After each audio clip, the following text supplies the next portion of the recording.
had a piece of skin basically taken from my shoulder, was transformed into a stem cell-like state, and then those cells were grown into brain organoids. So I had several of these little things grown. And because they are neurons, you can think of them as kind of programmed to assemble themselves into a brain-like structure, as they do in a growing embryo. So they are brain-like, doing the same stuff as our brain cells are. They're grown as ways of studying brain function and brain development. The people who grew mine were actually growing brain organoids from people who had a congenital predisposition to early onset Alzheimer's. These researchers hope to be able to understand what it might be that sort of goes wrong that leads to Alzheimer's. So cool. Do these things have some sort of consciousness? Right. And then what? Then what responsibilities do we have? And no one really knows. There are no pain receptors in the brain, so I'm told. So it's not going to feel literal pain. Some people say, would it feel existential pain?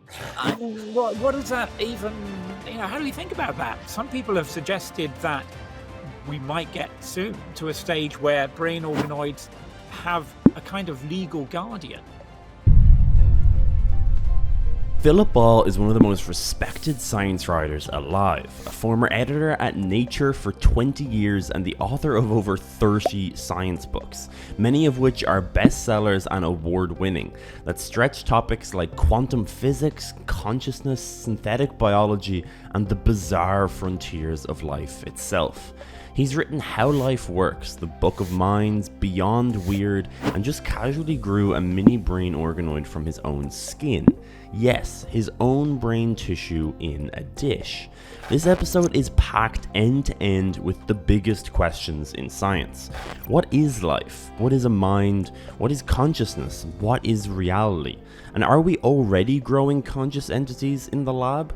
Subscribe if you want to pre-order our new giant shoulder, grow your own brain in a dish playset. Perfect for all ages, may or may not include the creation of consciousness. Are you able to grow conscious agents in a dish? And if so, do those have rights? How should we think about them legally, ethically, morally, scientifically? A whole bunch of questions that we just have absolutely no idea how to answer. We don't have ways of deciding whether something is conscious or not. Yeah. So we have no real way of knowing whether it's meaningful to think about experience in these brain organoids. But we're going to have to grapple with questions like that quite soon, now really. How do you think about the future of genetic manipulation? Is there anything that really makes you deeply uncomfortable? Yeah, there is. I mean, there are people working in this area say it's going to be maybe 10 years before we can have viable human artificial, as in grown from stem cell-like states, eggs and sperm. And we're really going to have to think about, what that implies. Yeah, like fully lab-grown humans, basically.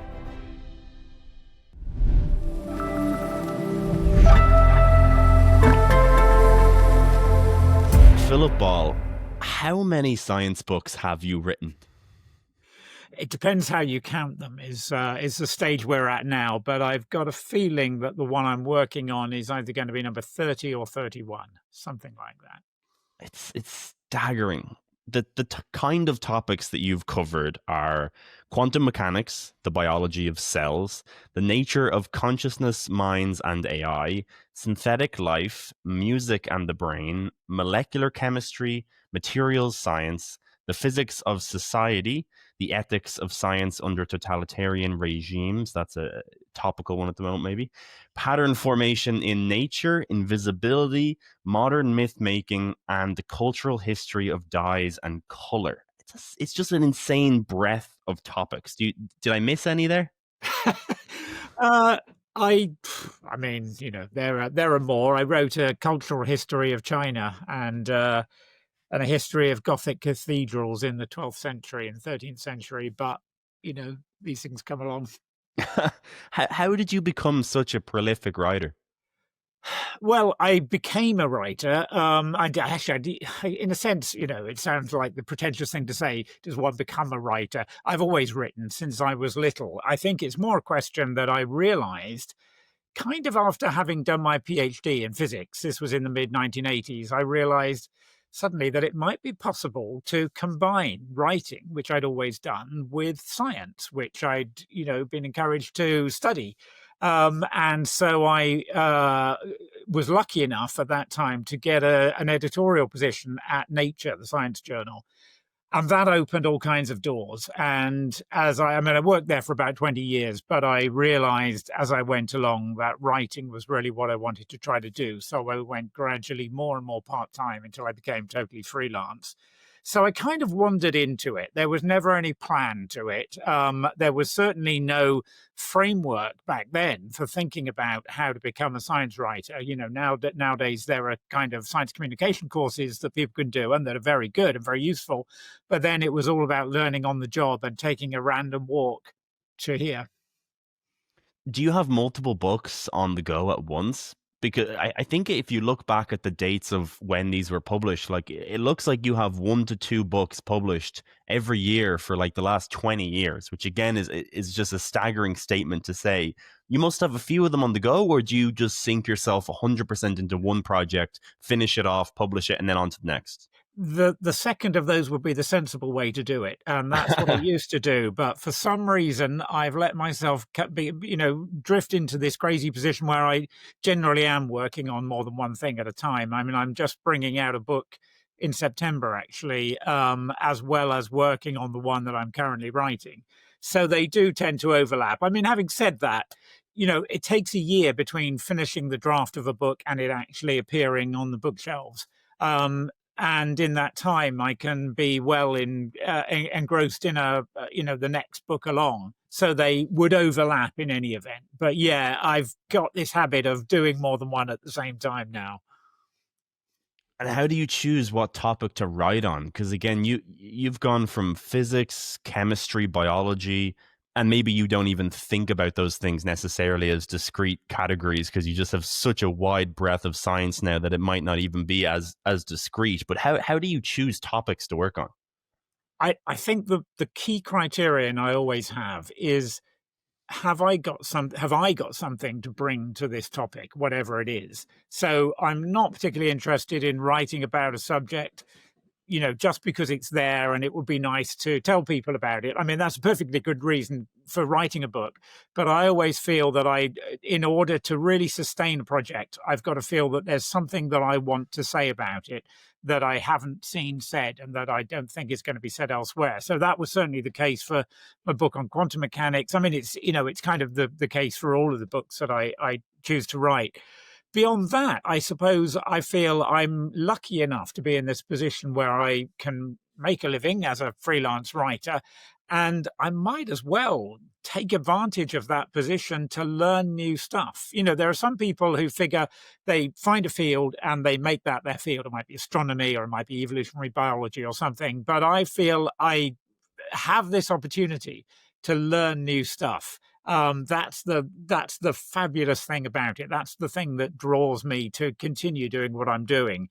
And so I enjoy that challenge of taking on a new subject. And I mean, it's a scary one, writing about Gothic cathedrals. I'm certainly not an expert on Gothic cathedrals, but it's that opportunity to really spend, 2 or 3 years, it sort of tends to turn out, digging deep into a subject is such an exciting prospect that it has to be, that's what draws me, that opportunity to find out something new in depth. Right. I absolutely love it. I'm not comparing 3 years writing a book with doing a podcast, but one of my favorite aspects of jumping between topics and having different guests is that I also 2 to 3 times per week get to spend between 10 and 15 hours sort of diving into a field. And it can be completely different, from biological consciousness, idealist, fundamental consciousness ideas, memory, learning, drugs. And I love the process of just for that 10, 15 hours diving in, learning as much as I can. Again, not comparing that to 3 years, but I love the breadth of just being able to jump between topics and get the high level stuff and then be like, oh, that's really cool. Now let's dive into the next thing. It's my favorite thing about my job as well. Yeah, well, and that in a way is the sort of privilege, I suppose, of people who are in science communication. But we tend not to, certainly, to get to the depth of someone who is spending their life researching this subject, and you have to accept that that's never going to be the position you're in. But on the other hand, there is this lovely sort of possibility of finding out what's really exciting about a field without having to spend those, as anyone who's done research, those boring weeks and weeks at a lab bench not getting your results. You just sort of see the nice stuff that comes out at the end. And that was really what was so attractive about working in Nature and seeing the top scientific papers coming through, and knowing that there are years and years of work behind it, but what you get to see is the really exciting distillation of what's happened. 100%. I resonate with that so much. It's the reason that I called the podcast The Giant Shoulder, although most people don't know where that quote came from. It's an Isaac Newton quote, and he said, "If I have seen further than others, it's because I've stood on the shoulders of the giants who stood before me." And I think it's just a beautiful way of giving credit to the people that have done all the work. Like, science is just this eventual progress of correcting different things and building this amazing corpus of information. And that, what I'm trying to do on the podcast is really stand on the shoulder of the giants and give a tiny bit of the amazing science that's out there and hopefully communicate it in a way that's entertaining and accessible. So I relate so much to everything you're saying here. I love it. Well, and, that I think obliges us to recognize that, what we science communicators do is totally reliant on those people who 1000%. who have that expertise, 1000%. But also are, and this is the thing that struck me, in writing sometimes about areas outside science, it reminds me that scientists in particular amongst academics are incredibly generous with their time and their energy in sharing what they do. And, we couldn't do what we do without it. 100%. 100%. How do you think your process has changed from book 1 to book 31? Like, did you sit down now and have you really refined every bit of your research process, your topic selection, how you build out the chapters? Like, have you really refined this process? Because you've had a while to iterate on it, and you've had a couple of iterations in the system, right? Yeah, I wish I could say I had, but every book feels like an impossible task. I suppose that in a way, perhaps that's the thing that I've come to recognize particularly when I start a book. It's going to feel like it's an impossible task, like I'm trying to climb a mountain. Every paper that I look at or every new book that I read on the subject points me to 10 others in a way that just seems endless. And I've learned to realize that there will come a point where you start to actually realize, I've been here before. I'm starting to see the overall shape of this. But to begin with, it feels like, everyone feels like an impossible task. But also, I feel like, what I haven't refined is a system. Maybe maybe just for me, it doesn't work that way. There are some people who sit down and start writing a book at the start and keep writing until they come to the end. And that's a very sensible, eminently sensible way to write a book. But I don't think I've ever done it that way. It comes, I do the research and it comes to a point where my head is going to burst unless I start putting things on paper. But often it's, I might start in all kinds of different places and, eventually have to join the dots. And sometimes, and particularly with the last book I published, How Life Works, and this is, absolutely not recommended practice, but it's what has happened to me several times, that it's by writing the book that I figure out what the book is about and what it is that I want to say about it. I don't have that in my mind when I start. I realize that I'm only going to figure out what on earth this, bag of material is trying to tell me by trying to write about it. So I guess that too is just, something that I've come to recognize, that if I'm waiting until I know exactly what I'm going to say, I'm never going to start the book. That it's the process of writing, even for short articles, actually, when I'm writing journalistically, sometimes it's the process of writing the article that enables me to figure out what it is that I want to say. Amazing. I love that. Let's dive into one of the topics that you've covered really well, and there's incredible lectures of you talking about it on YouTube that I'll link below. How did you first get interested in quantum mechanics? Well, I've written about it certainly as a science journalist. I've written about it, for a very long time. I mean, I trained as a physicist. Actually, the physics I didn't have any use for quantum mechanics. It was all classical physics that I was working on. But before that, at the end of my chemistry course, and we're going way back now to the early 80s, I actually did do some quantum mechanics there. So it was a topic that, I knew a bit about. I wasn't frightened by because I had some training in it. But actually, it occurred to me, for one reason or another, I guess this was probably in the mid 2010s, I had been asked to write several articles about quantum mechanics. And I suddenly had this realization that, we're not telling this story in the right way. That we have these sort of off-the-shelf tropes that we writers, and in fact, often the scientists as well, when they're talking, to a general public about it, just reach for. That the idea that quantum particles, can be in two places at once.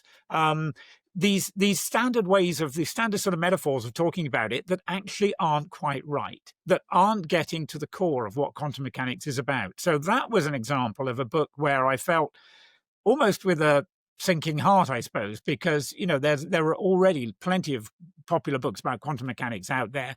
But I figured, actually, I think this one needs to be written because it's time that we change the record in quantum mechanics. We change the way that we're talking about it and explaining what it is that it seems to be telling us and what it doesn't seem to be telling us.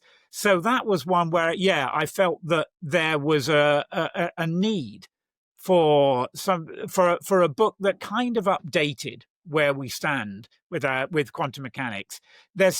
So obviously there's still no agreement about what quantum mechanics is really telling us about the world. And in fact, just a month ago, I was at the centenary meeting of quantum mechanics. It was the first version of proper quantum mechanics was devised in 1925 by Werner Heisenberg. So it's the centenary this year, and I was at a big meeting it was a kind of amazing who's who of quantum mechanics to talk about, where we now stand. And it was very clear, as I knew it would be from that meeting, that there is still absolutely no agreement about what it means, which is interesting. But I think what we can do now that people like Heisenberg and Niels Bohr and Einstein couldn't really do when they were devising this stuff, what we can do is we have better questions, and the knowledge has moved on. We have a better way of expressing what it is that we don't quite know. And I think that in itself is some sort of progress. Really well put. You really surprised me because I would be an example of, I studied neuroscience in college, but a lot of my early interest in science was from some of those popular quantum mechanics books that was just, shattering my mind of like, how could this be true? Like, how could you have two particles that are 70 miles away and they're communicating in some all of those bits were the goosebump science moments that really got me into it. And watching your lecture, you kind of listed out a few of these, what you might call features of quantum mechanics, as you say, that are commonly in these books, and then you just put a giant X through it, and I was really surprised because I'd sort of, but it was a really good conflict introduction. Like, it was really like, whoa, like I had believed every bit of your slide, and I thought you were kind of going to go through them one by one and explain why they're right, and then the X goes through it, and I'm like, okay, I thought all of those were true. Can you explain what's not true about those things, or how should we be thinking about them in the right way? Maybe list off a few of those features like superposition, entanglement, and kind of what's the way people get those wrong generally in your view?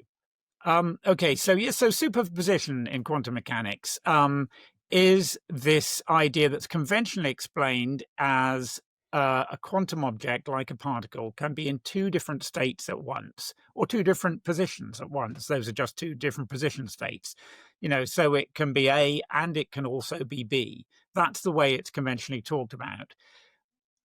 That much isn't what the theory allows us to say, and I think a lot of the issue with quantum mechanics is about recognizing what the theory of quantum mechanics does and doesn't permit us to say. So it's kind of saying, okay, we can go this far, but we can't go beyond it. So with superposition, strictly speaking, I think, and I'm not the only one who thinks this by any means, that all we can really say, if we're sticking to the theory, is quantum mechanics says for a particle in a superposition of, let's just say, state A and state B, what that means is if we make a measurement on that particle, then we will have a certain probability of finding it in state A and another probability of finding it in state B. That's all we can say. Before we make that measurement, the theory is silent. Because this is the weird thing about quantum mechanics. It's not like all other scientific theories. It's not a theory of how the world is. It's the theory of what we will see when we make a measurement. Now, some people say they think it goes beyond that. They think that it is somehow a description of the world, as it is. And then you get into complicated ideas about there being many worlds and, they're all sort of simultaneously real. But the theory, I think as it was originally stated, is really a theory about observation and measurement and what we will see. So it allows us to predict the probabilities of what we see. And if we prepare a particle like that in a superposition of A and B, and we make lots of measurements, we see exactly the probabilities that the theory predicts. So it does its job, but it doesn't obviously say anything about what is before we make a measurement. And so the way I express it in my book is that we need to think about it in those terms. We need to think about it not as a theory of isness, of what things are like, but a theory of ifness. If we do this, then we will see that.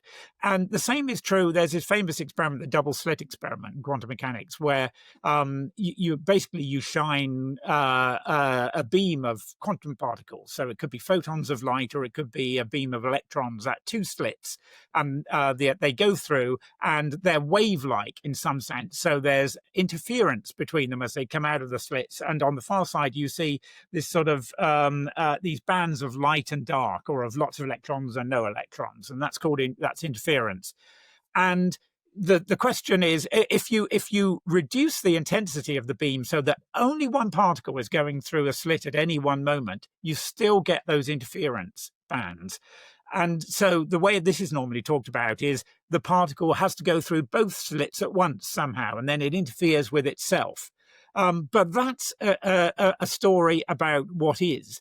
It's saying, well, does the particle go through one slit or both? Well, it must go through both. Actually, what the theory is strictly saying is, if we perform that measurement, then we will see these interference fringes. It doesn't tell us anything about the trajectories of the particles when they're going through the slits. And the really strange thing is that if we try to find out about those trajectories, if we put a detector at one of the slits, then the interference goes away. This is the really odd thing. And if we put a detector there, but we leave it turned off, so it doesn't tell us anything, then we get the interference. It's not the fact that there's a detector there that's the problem. It's so the fact that we are finding out about that particle. We are getting information. So there's something in quantum mechanics that's to do with information, what information the world can give us, and how our knowing that information seems to change what we see. And so this is another way that I find it useful, at least, to think about what quantum mechanics is telling us, that it's saying, in effect, that the world, that we can ask more questions about the world than the world can give us answers to. We can ask perfectly reasonable seeming questions like, which slit is the particle going through? But if we ask that question, it's going to change the outcome of what we see. So it's really, it seems to me to be really a limitation of how much information is in the world that we can, access to get answers to. And if we choose to access some bits of information, that means that other bits, they're not inaccessible to us. They cease to have any meaning. So that's this curious sort of aspect of quantum mechanics, which looks like we're affecting what's actually there. I think it's perhaps more helpful to think about it as there's a dependence of what we see on what we ask. It's very well explained. I love how you communicate science. It's such a different way of thinking about it than I've commonly heard it. With my limited understanding of, let's just take one technology that is using quantum mechanics at the moment, where quantum computers. if the quantum phenomena is really about the interaction with an observer, then what is going on with this superposition of the bit in quantum computing? Is that not an actual phenomena that's happening in the real world? And the whole point of cooling the system down is that there's nothing breaking that quantum phenomena, and there isn't people observe. Like, where am I going wrong there? Is there has to be something happening there? There has to be some quantum phenomena, or where's that wrong? No, I don't think it's wrong, but we just have to be careful about how we phrase it. So Okay.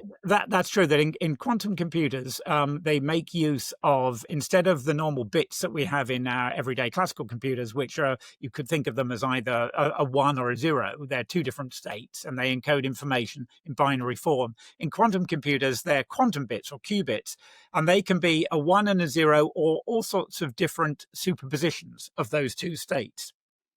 And the key thing for quantum computing is that we have several, or maybe many, these days hundreds or even thousands of these qubits that are entangled, which means that their states depend on one another. They're interdependent. They're not they're not independently one thing or another.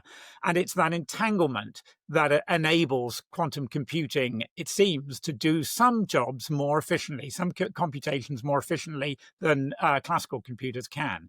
So the idea is that we run them in that entangled state. But here's the key thing. They only remain entangled if we don't look at them. If we are thinking, well, what value does this qubit have? Is it a 1 or a 0, or is it something in between during the computation? The moment we look at that, then we screwed it up. Or at least we've screwed up that qubit. So the computation can only work as long as we're not asking, as long as we're not looking to see what values the qubits have. And this is a tricky thing, because the problem there is that, just like in regular computers, sometimes you get errors occurring, that a qubit can change its state just by random, just because there is the environment is noisy, and so it can sort of flip from one state to another. When that happens, it's a random error, and it can start to accumulate and throw off the computation. In classical computers, it's not a problem, because we just typically have sort of keep the information in redundant qubits. That means we have in bits. That means we have several bits. They all have the same state. So we might have 3, and they all have the same state. And if one of them gets flipped, that doesn't matter, because we just take a majority count. So the other 2 are still right, and so we assume, well, that's the proper state. In quantum computing, we can't do that, because that means we have to actually know what the values of those qubits are, so that we can decide which are right and which ones have got the errors. So we can't use that method of error correcting. And this is the big problem with quantum computing. We know it works, but it works in a way that accumulates these errors, and we have to find other ways of taking care of those errors that involve not looking at what where the errors are or what the qubits are. And so there are ingenious ways that you can indirectly figure out that there's an error and maybe do something about it. But this is really one of the biggest problems, one of the biggest kind of conceptual problems, but also a technological problem in quantum computing: how to do error correction. And we're getting better and better at doing that. And that's what's a big part of what's making it possible to make these bigger and bigger quantum computers. So that's essentially how it's working. But you only get a readout of whatever computation you've done at the end, when all of these qubits have done their stuff. You haven't looked at them. They're all entangled and they've done their stuff. And then at the end, you find out what result you've got. And that's fine, because you only need them to be in those quantum states while they're doing the computation. In the end, you want to sort of project out the result of that computation into some classical state, some number, if you like, that we need to know. And that's the result of the computation. So as long as we don't look until that final result is there, then everything is fine, as long as we can, as I say, take care of these errors as well. It's just so unbelievably strange. What is, in your view, the best explanation for why an observer is relevant here? So, like, this whole observer effect in quantum mechanics. Like, do we have a best explanation for why the observation does seem to, I know you might have an issue with the way I phrase this, seem to change the way that reality exists, although it's not exactly that. Like, why on earth would that be the case? What's the best way for the average listener who doesn't spend their whole life thinking about quantum mechanics to, what's the best mental model for this? Well, in all fairness, I'd have to say there's still no agreement about the Yes. best way to think about that. There have been in the past, there were some physicists who said, well, because of this, what seems to be this kind of observer dependence, maybe it's somehow caught up with consciousness, that when Yeah. when our consciousness registers the result, that's when it becomes a sort of classical result. There's no, as far as I can see, and I think it's the overall sort of feeling in the field. There's no reason to suppose that it's somehow bound up with consciousness. The way I think about it is that basically when we're making a measurement, we're getting whatever information it is about the quantum system. We're having to get that out into an environment, a measuring apparatus, a big bit of stuff that has maybe a needle on a dial that's going to point somewhere, and then we know what the answer is, and that involves that quantum system interacting in some way with the atoms of the instrument. And that interaction, any interaction between quantum particles, in effect creates entanglement. So what's happening is that the quantum system is becoming entangled with its environment. And that's how we're making a measurement. And in that entanglement, it means that the information that was originally just in the quantum system starts to spread into the atoms of the instrument, and that's really what entanglement is about. And so it's sort of spread throughout that. And in particular, there are some quantum properties that, as that happens, they're not changed by that. They're sort of robust against that, and so you get copies of that information imprinted in the environment, and that's what we're looking at. I mean, that's what we're looking at right now. That in a sense we're looking. I mean, it's complicated because of this computer screen, but if we were sitting face to face, then you'd be essentially registering the imprint that the photons bouncing off me are leaving in the environment. That's that's really the measurement that we'd be making. So we're always responding to those imprints in the environment. That's what a measurement looks like. And, this is one of the ways in which quantum mechanics has advanced since the days of Einstein and Bohr and so on, that we now have an understanding of that entanglement process by which information gets out of the quantum system into the environment in a way that we can observe it as a measurement. And we have a pretty good understanding. You can use quantum mechanics to describe that process of entanglement. It's very complicated when you've got some big bit of equipment that has, billions of atoms. But we can make little model systems that sort of mimic measurement, where maybe the measurement apparatus now is just like 6 atoms or something, or 6 qubits. And you're just sort of seeing how each of those interacts with an atom that you're trying to measure. And so we can actually, observe that information getting into those qubits, which is basically a sort of a kind of a proxy for measurement. So we're starting to understand how that happens. It's no longer a mystery, and it certainly doesn't have to involve consciousness. It really just involves making an imprint in a classical way, a big imprint that we can see at this scale in the environment.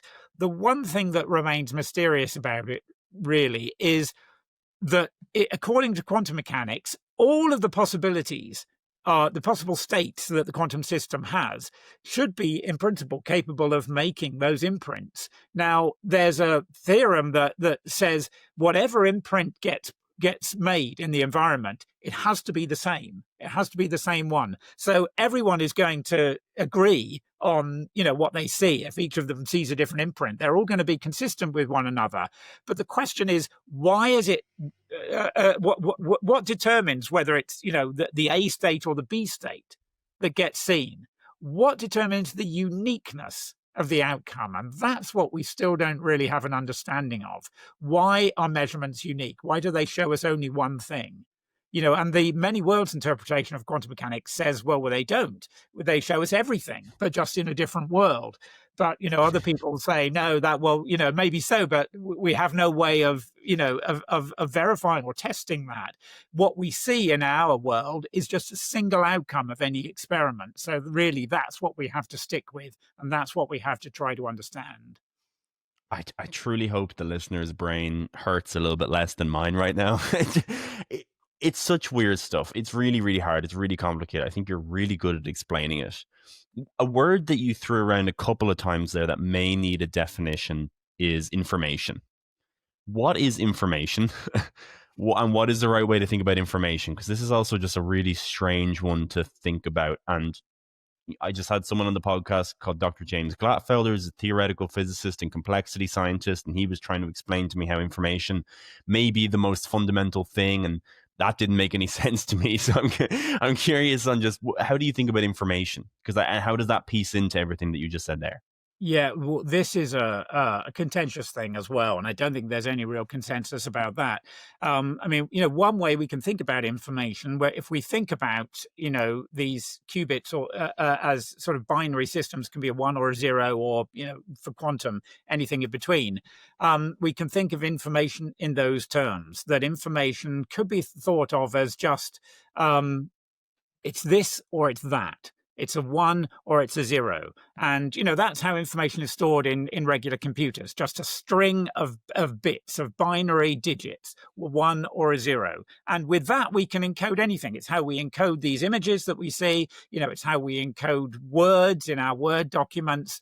So, if you have an information system like that, and it can just be that very simple one thing or another, two-state system, you can encode, pretty much anything, any sort of information you want to, like that.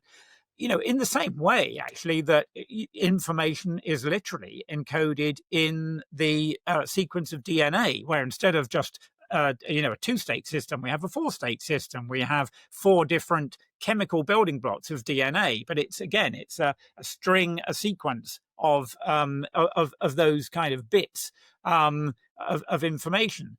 So, we can think of it as that way, as just a particular arrangement of 1s and 0s.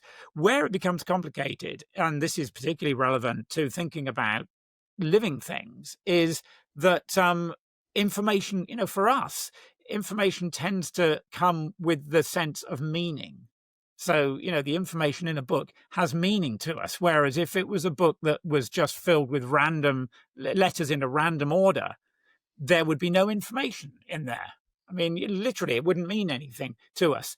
In terms of the strict information theory that was developed in the 1940s to understand, to help with telecommunications, you can say that there definitely is an informational content in a random sequence like that, a random sequence of 1s and 0s or of letters, because that's different from a sequence in which, for example, you just have a load of 1s. Every bit is a 1, because there the information content is very low, because we know that, if we know that they're all like that, all we need to say is they're all 1s. That's the only information it contains. Whereas if it's a sequence that's somehow encoding, war and peace, there's much more rich information in there. So there is that distinction within information theory. But, for us, there's a clear difference between letters that are put together in a non-random way to make words and letters that are just randomly, ordered.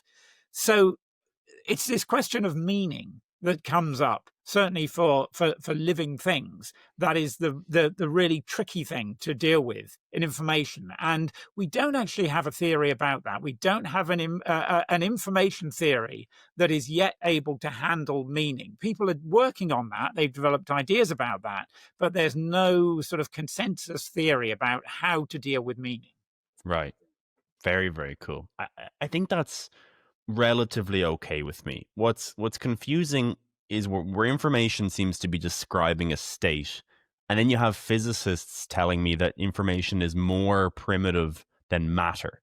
And I don't know how something describing what seems to be describing matter can be more fundamental than that matter itself, and you just get tied into a croissant, and you're just how does that happen? Do you think that information is physical?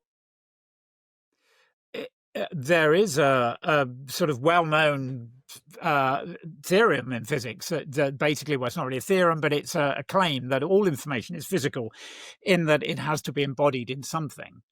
It's as simple as that you have to have some physical substrate, whether it's sort of magnetic, tape or domains or whatever, or an atom in different quantum states. It has to be a physical stuff to hold on to be in one state or the other. So in that sense, it is physical. This idea that somehow information is more fundamental than matter or energy or forces, I understand that notion. I am not. I share your puzzlement about quite. I'm glad what that can mean. Because, well, I mean, as much as anything else, because it seems to me, we know that that quantum particles, all electrons basically are identical, as far as we know. So, we can use a whole bunch of electrons, as we are doing now, to encode information. But, if we look at each individual, if we were somehow able to look at each individual electron, it wouldn't sort of tell us anything in particular. The electrons can have this property called spin, which can be used to encode information. So you can put them in different states. But the particles themselves, are no different from one another. I mean, that's got to be fundamentally true about electrons. So I share that sort of puzzlement about how we can say that information is somehow at the root of things. Yes. At the same time, it does seem that there's information in the sense of things being in different states that's encoded in a very deep level throughout nature. We could use, and we do in fact use, fundamental particles to store information. So it does seem to be sort of somehow deeply embedded in nature. But no, I'm not too clear either about how we can think of it, isolated from the physical stuff. Yes. Well, that's good. I'm glad our confusion is somewhat mutual, even just a little bit, because I don't know how you can even start to think about that. Or maybe it's one thing that just fails on the sense of even imagination, because you're trying to construct an image in your head, and the first thing you construct is a physical thing, and then you're already too far because information comes before. It doesn't make any sense to me. Getting accurate and unbiased information from the latest scientific research is critical for my job as a science communicator. That's why for over 1 year now, I have been doing all of my scientific research with Consensus.ai. You can think of Consensus as the ChatGPT for science, trained exclusively on research papers, so it doesn't give you that hallucinated garbage like ChatGPT. Recently, I've been in love with the new deep search function they just launched. Let's try it out.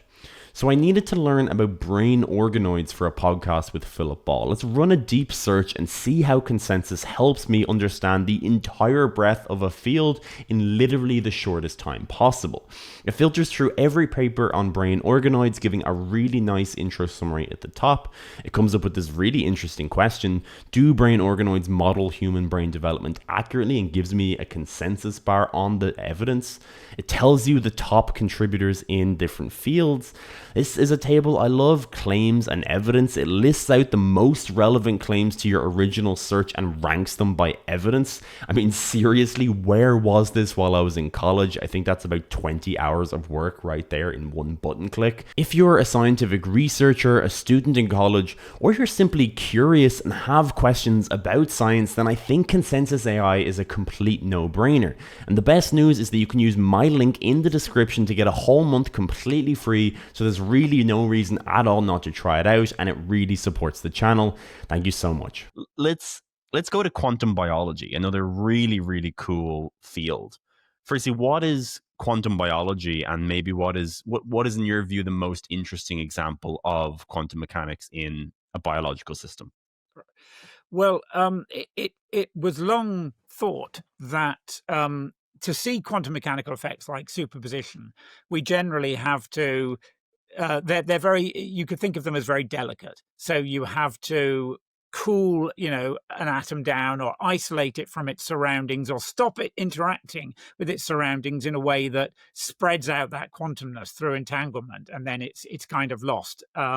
So yeah, most quantum phenomena have to be sort of seen in systems that are very well isolated and often very, very cold. You have to do that in most quantum computers.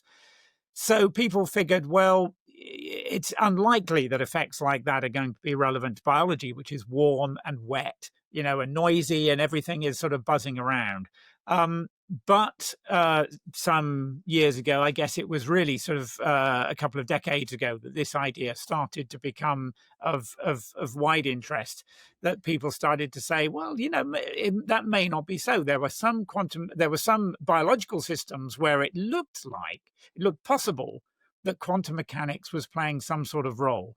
One of them was in photosynthesis, where it seemed that there was a way in which when you get a plant pigment that absorbs light, it then has to transfer that energy into other molecules, and that's the start of the process of photosynthesis, where that energy is ultimately sort of passed down this chain of molecules, and it's used to conduct some chemical reaction, basically to pump protons somewhere. So it looked as though these experiments looking at that process of transfer of the absorbed energy of the light to other molecules, it looked like that was somehow making use of quantum effects in a way that it seemed to be. It looked as though there was a sort of superposition of states, where instead of just following a particular sort of path, it seemed as though the energy was being sort of transferred in a wave-like way that sort of felt all the different paths, like a superposition of different trajectories it could take, and that was somehow making that process more efficient. So that was one of the areas that people started to think, well, maybe there are quantum effects in biology.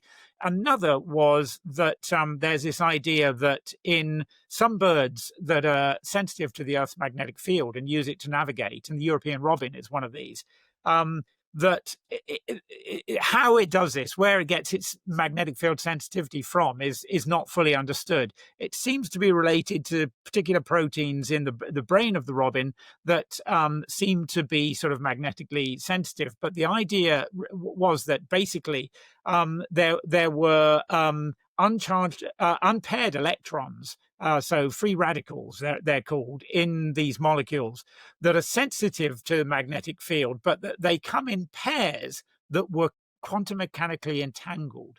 And so somehow it was that entanglement, that sensitivity of the two electrons in these free radicals to the state that each other was in.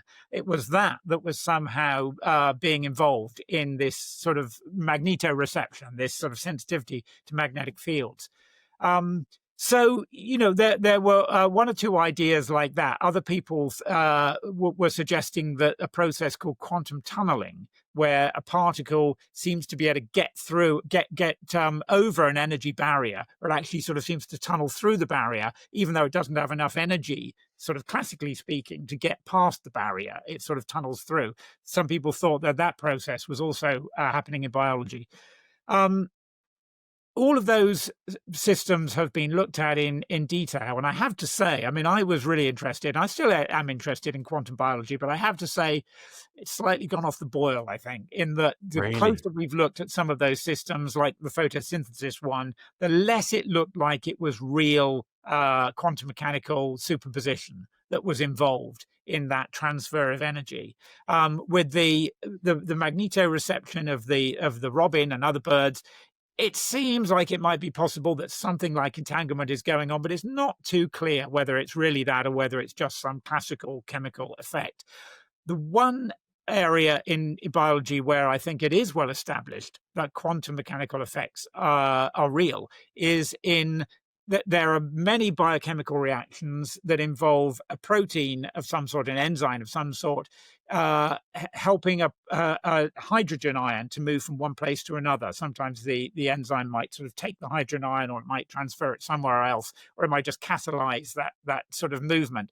And the hydrogen ion is basically a single proton. It's a very, very light particle.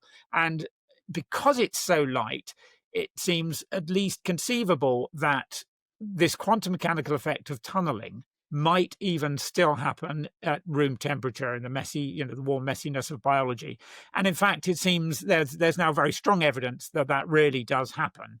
And in some ways, it's no surprise that you get quantum tunneling in processes like that, because you see them in other chemical reactions as well. There's nothing special about biology that allows that to happen.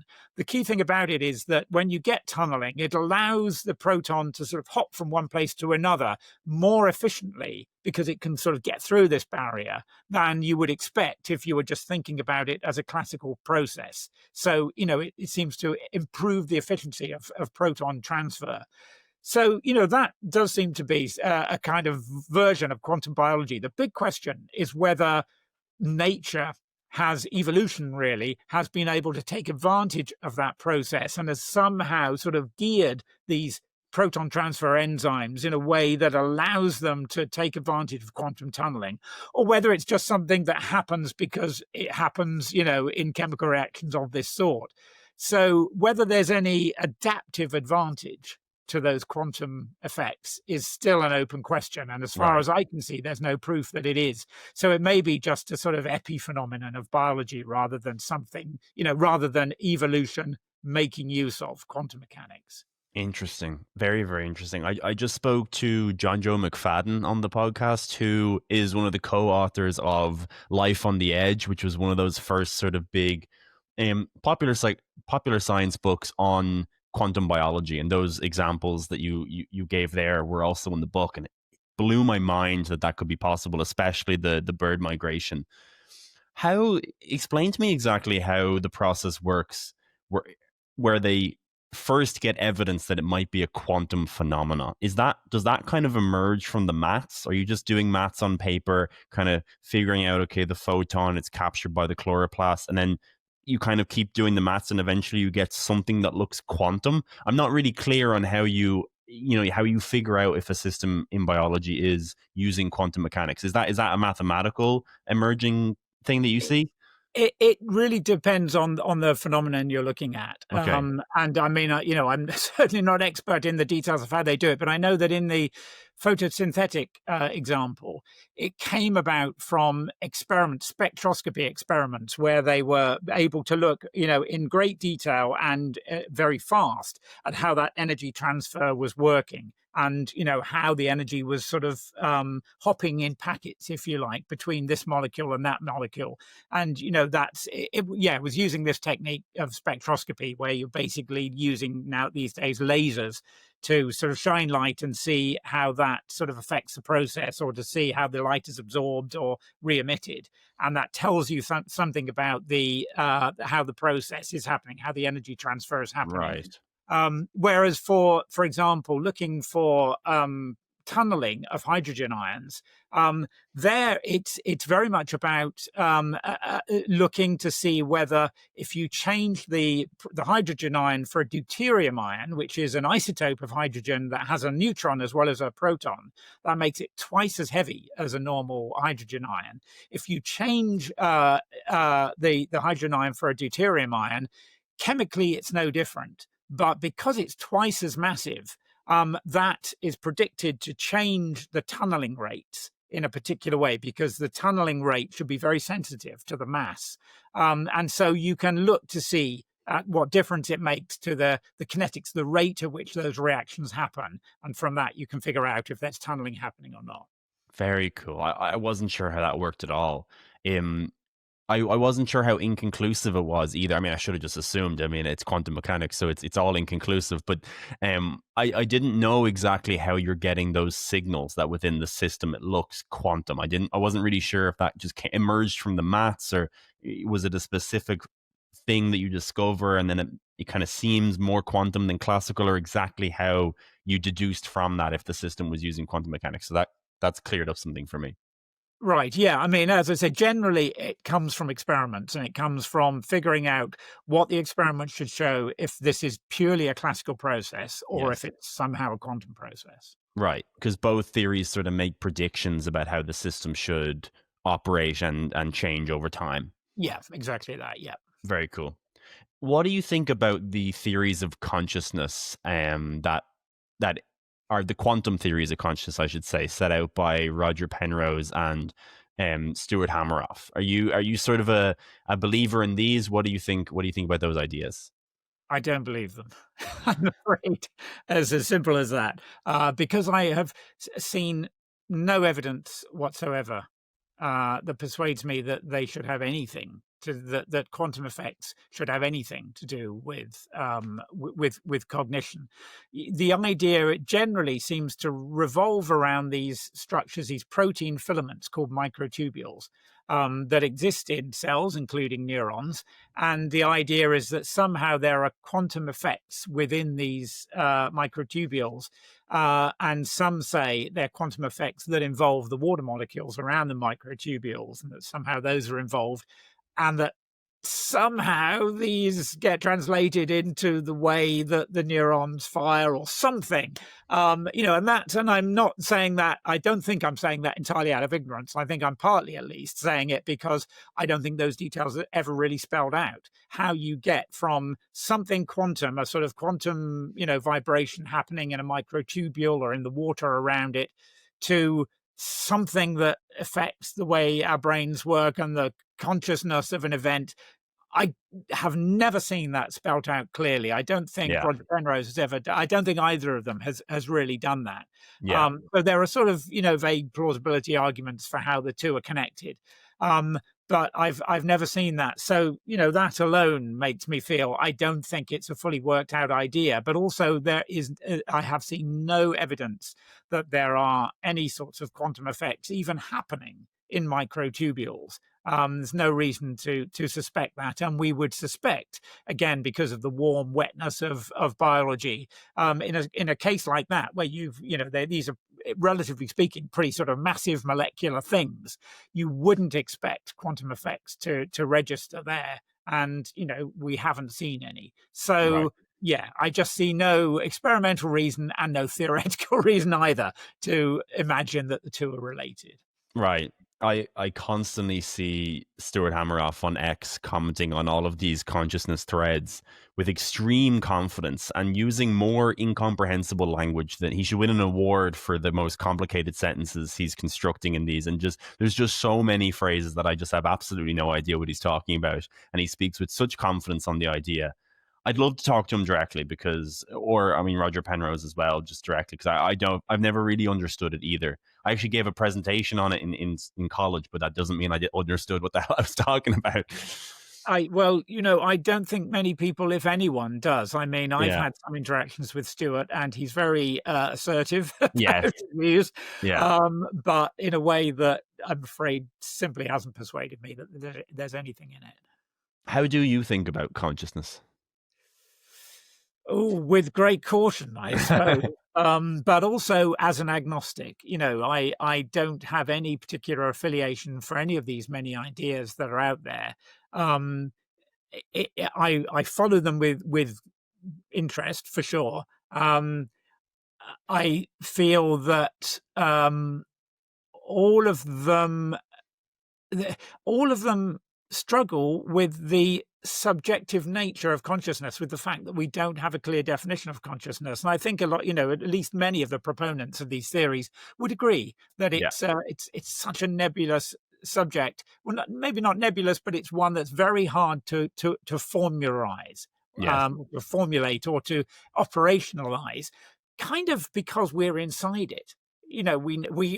We think we kind of. Obviously, we experience what consciousness is. That is the nature of consciousness. It is that experience.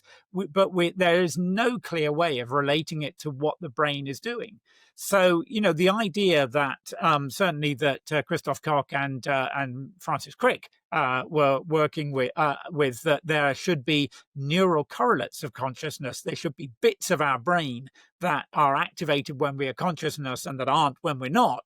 That seems to make sense. But the problem there is that you can't. It's basically the old causation versus correlation sort of problem, that just because bits of brain are doing something, it doesn't mean they're the things that are responsible for consciousness.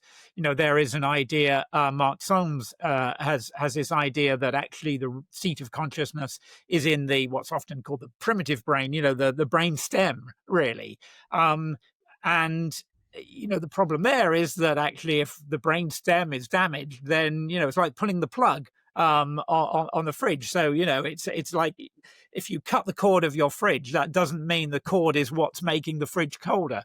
So that you have problems like that, and no one is certainly agreed on which region of the brain, if any, is central to there being consciousness. Right. Where are the neural correlates?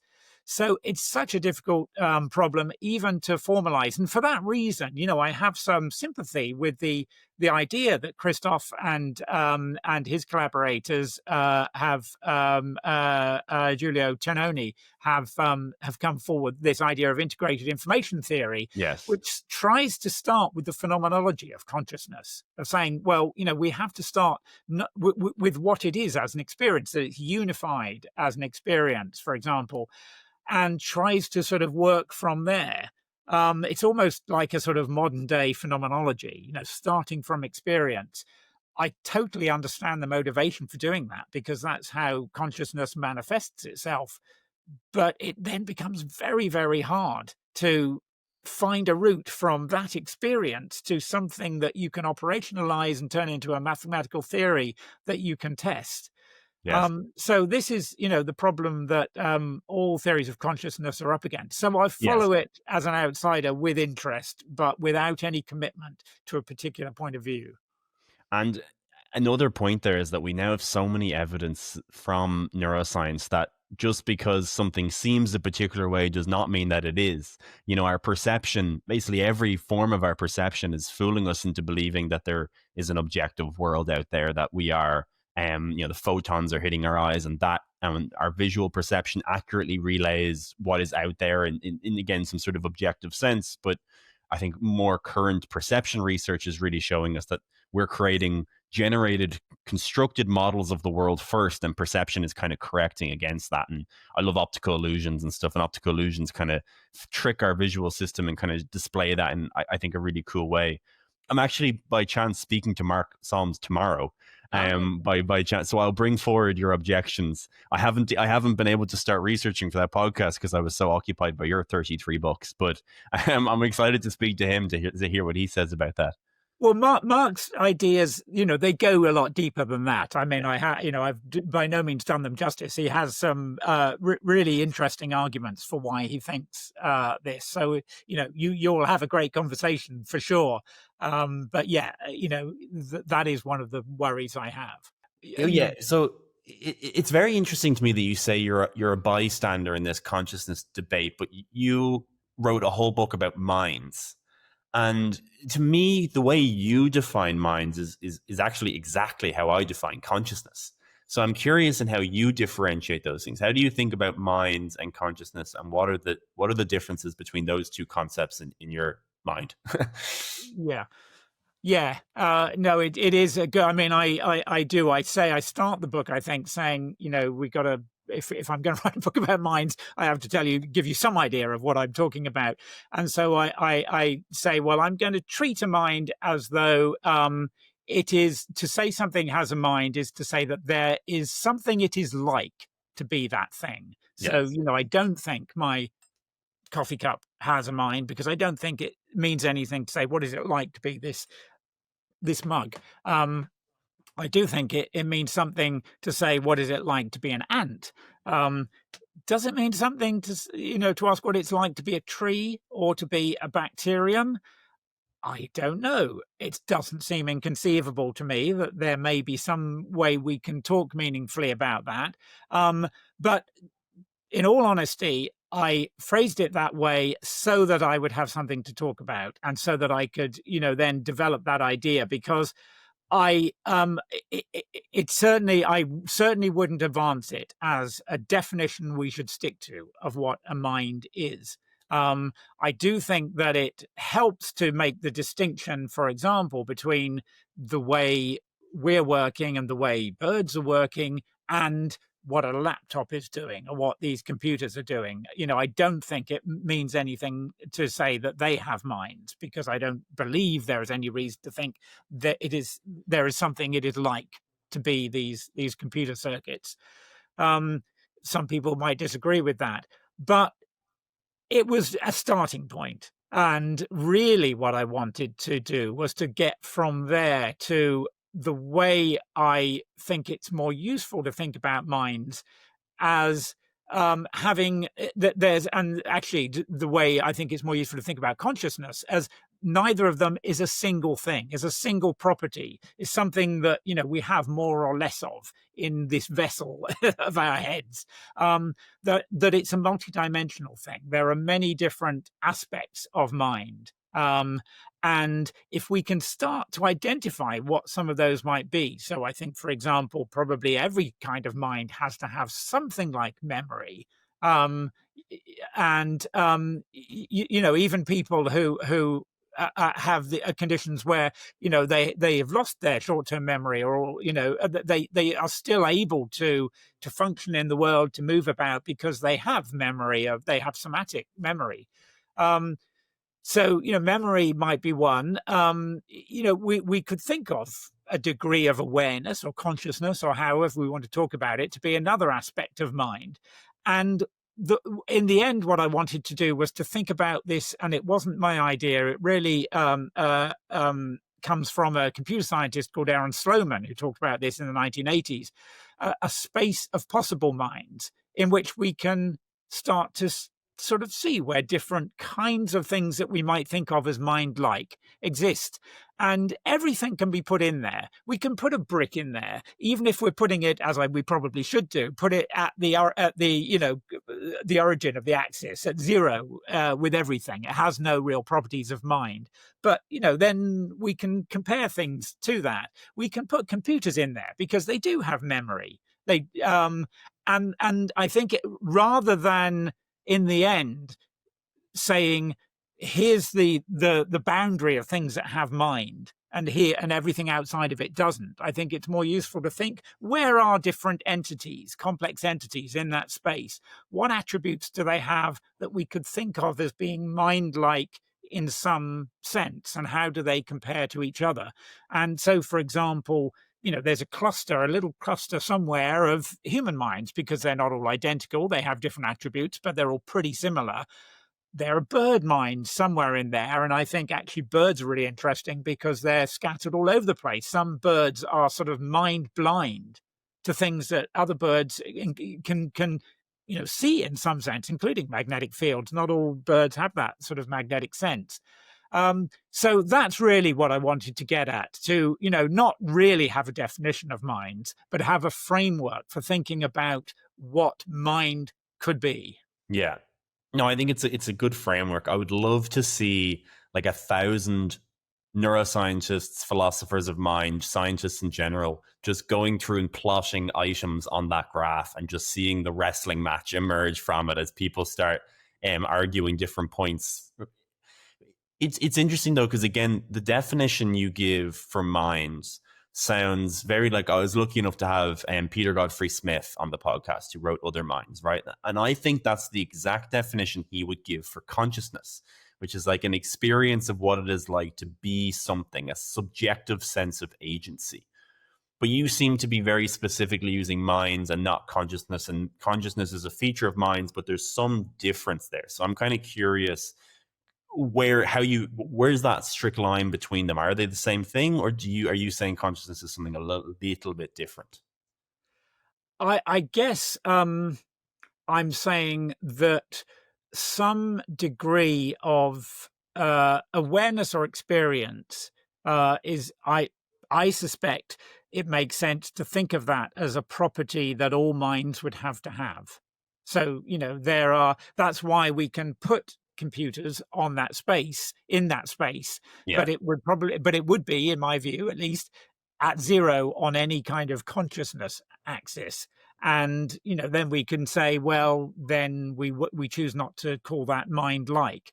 As I say, I would rather just say, well, that this is where it is in the space of possible minds. Let's not worry too much about whether it's, we think of it as a mind or not. It's, it just means that there are ways that we can and can't talk about a computer that are different from the ways we can or can't talk about an octopus, say. So, I guess that's my sort of loose way of responding to that. And I should say also that, as I kind of hinted, I think there shouldn't just be one axis for consciousness. And in fact, a lot of people now thinking about animal sentience will say the same thing, that we need to have a multi-dimensional way of thinking about consciousness. And Peter says this too, the kind of experience that, cephalopods like octopuses have. It's very hard for us to imagine what that's like, because it looks like it's probably not centralized. It may not be a unified experience. So, I think it makes a lot of sense. I think it's almost incontrovertible that there is a kind of mindedness to creatures like that. But the experience they have is very, very different, and the kind of consciousness they have is very different to ours. So we need to break down consciousness into these different components. We don't really know what they are yet. Yeah. But, I suspect it is not just, a single thing that we have more or less of. Yes. I think for the longest time, I would have said, no, there's no way plants and bacteria have a mind or are conscious. We'll use mindedness for now just as a term, but I'm kind of using them interchangeably. I am as having a mind. Since starting the podcast and talking to more people, especially people like Mike Levin, Christoph Koch, who I've been lucky enough to speak to, Peter Godfrey Smith, I think I'm definitely more sympathetic to the idea that all biological life has some degree of mindedness or consciousness. And it could be 1/1,000,000th of what we have, if there is some sort of quanta of mindedness, if you can scale it. But I am sort of sympathetic to the idea that there is an experience of what it is like to be that bacteria or even a plant. If you had to bet, if you had to say they are conscious, they have a mind or not, where would you put your chips today? I am open to the idea that certainly that plants, perhaps more than bacteria, because Really? they're more complex organisms that, clearly they're multicellular. So that there might be a way in which we could talk meaningfully about them having certainly sentience. I think the problem, these are all undefined, Yes. vague words, but I think consciousness kind of tends to conjure up some kind of self-reflective awareness, which I find harder to see or to project into plants. Sentience seems somehow a less loaded term. Again, it's a question of semantics in a way, but I like to think of it more as, rather than saying are plants conscious or not, I would talk about it in terms of them having some sorts of cognitive attributes. And Mike Levin talks about this, and he and Dan Dennett had this nice article that was arguing that life is cognition all the way down. Yeah. And I find that more useful than talking about consciousness and whether there's some kind of subjective experience. The ways in which every organism functions, to my mind, cognition is a better way of thinking about it than computation, because it involves cognition. To me, amongst other things, it involves integrating lots of different sensory inputs, and through that integration, coming to some decision about how to act. And plants clearly do that much. So I would say, rather than sort of arguing about definitions of is a plant sentient or not. I would say a cognitive framework for thinking about how they work, and for bacteria, for every living thing, a cognitive framework is a useful framework. It's a useful way of thinking about what it is that they're doing. Yes. Yeah, Mike completely blew my mind for the entire duration of our podcast, and he talking about xenobots and anthrobots just completely shattered my idea of like what the hell a cell is, and like what level of intelligence and agency. Like, he talks about this idea of agential material. I think that's such a fascinating idea, that you just have a clump of cells, now a highly specific computer algorithmically derived clump of cells, but then it starts kinematically replicating itself by collecting clumps of other cells in a dish. And like, why the hell does it do that? We don't really know, or maybe Mike knows, but it just completely blew my mind and kind of changed how I think of consciousness, sentience, mindedness, cognition, kind of whatever, all of them together. He's very, I think, I don't want to put words in his mouth, against this idea of like emergence. He really thinks everything is spectrums and just different degrees of on the same spectrum. Do you think about things in sort of the same way, that it's less so that maybe the mind had to, in a biological sense, emerge at some point, but it probably emerged very, very early, and then since then it's just been a spectrum. Would you sort of agree with that, do you think? To a degree. Okay. I would, and I think probably Mike thinks the same. I would say that the fundamental attribute of all living things, and I'm not saying that it couldn't exist in non-living things as we know them, but certainly for all living things, the fundamental attribute is agency. Yeah. And by that, I mean, I do have a definition. I mean, an agent is something that is able to formulate its own goals, its own autonomous goals, and is able to manipulate its environment and itself in order to try to attain those goals. And I think that's something that we see single cells do. How agency became mind-like is another matter, and it's and I agree that that there it would have been gradual.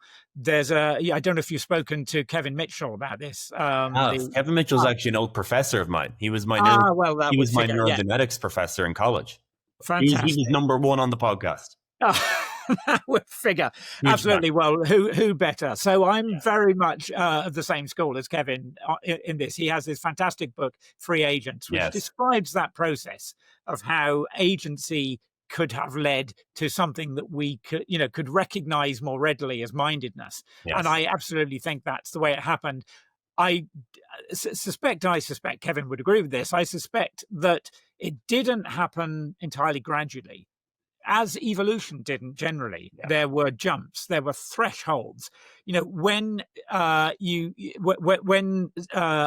living organisms developed a central nervous system, a way of communicating very quickly between different parts, then the game changes. And Peter Godfrey Smith has written really nicely about this as well, that I think Peter has this idea that nervous systems, to begin with, we had nerves that were about actuating things, moving around, but also nerves that were to do with collecting information, a sensory system, and connecting those two up so that we could respond very quickly over long distances to the information that we were getting, we being all organisms, were getting from the environment.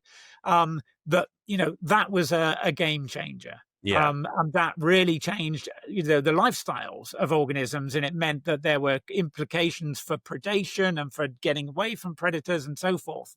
So I think there were these jumps in the types of cognition that happen. And I think it is fair to imagine that there was a jump with the development of humans, or at least of hominids, that, we have. There are many ways in which we are nothing special at all, including some cognitive ways in which we, don't do anything special. But we do have language and culture to a degree and in a way that no other species seems to have. That seems to be our USP. And that was some cognitive transition that I suspect was pretty abrupt, that corresponded to some kind of rearrangement or change in the, in our neural systems. No one really knows what it was. So I think there were these jumps or transitions that happened along the way. Right. If we pin down on agency, because at least that's one that we have roughly defined, do you think eventually we will figure out what the units of agency are, and we could say roughly that an ant has 6 of them, and we have 6 trillion of them, and a bacterium has 12 of them, and a tree has 15, and like, do you think that that's possible in the future, that there would be units to agency, and that we could actually then put everything on a sliding scale and compare them with each other? I don't think that, because I think that, again, it's going to be something that's multidimensional. The birds have kinds of agency that we don't. So to say that we have agency of 1,000 and they have 100 or something, I'm not sure how meaningful that would be, given that they cognitively alone they can do things that we can't.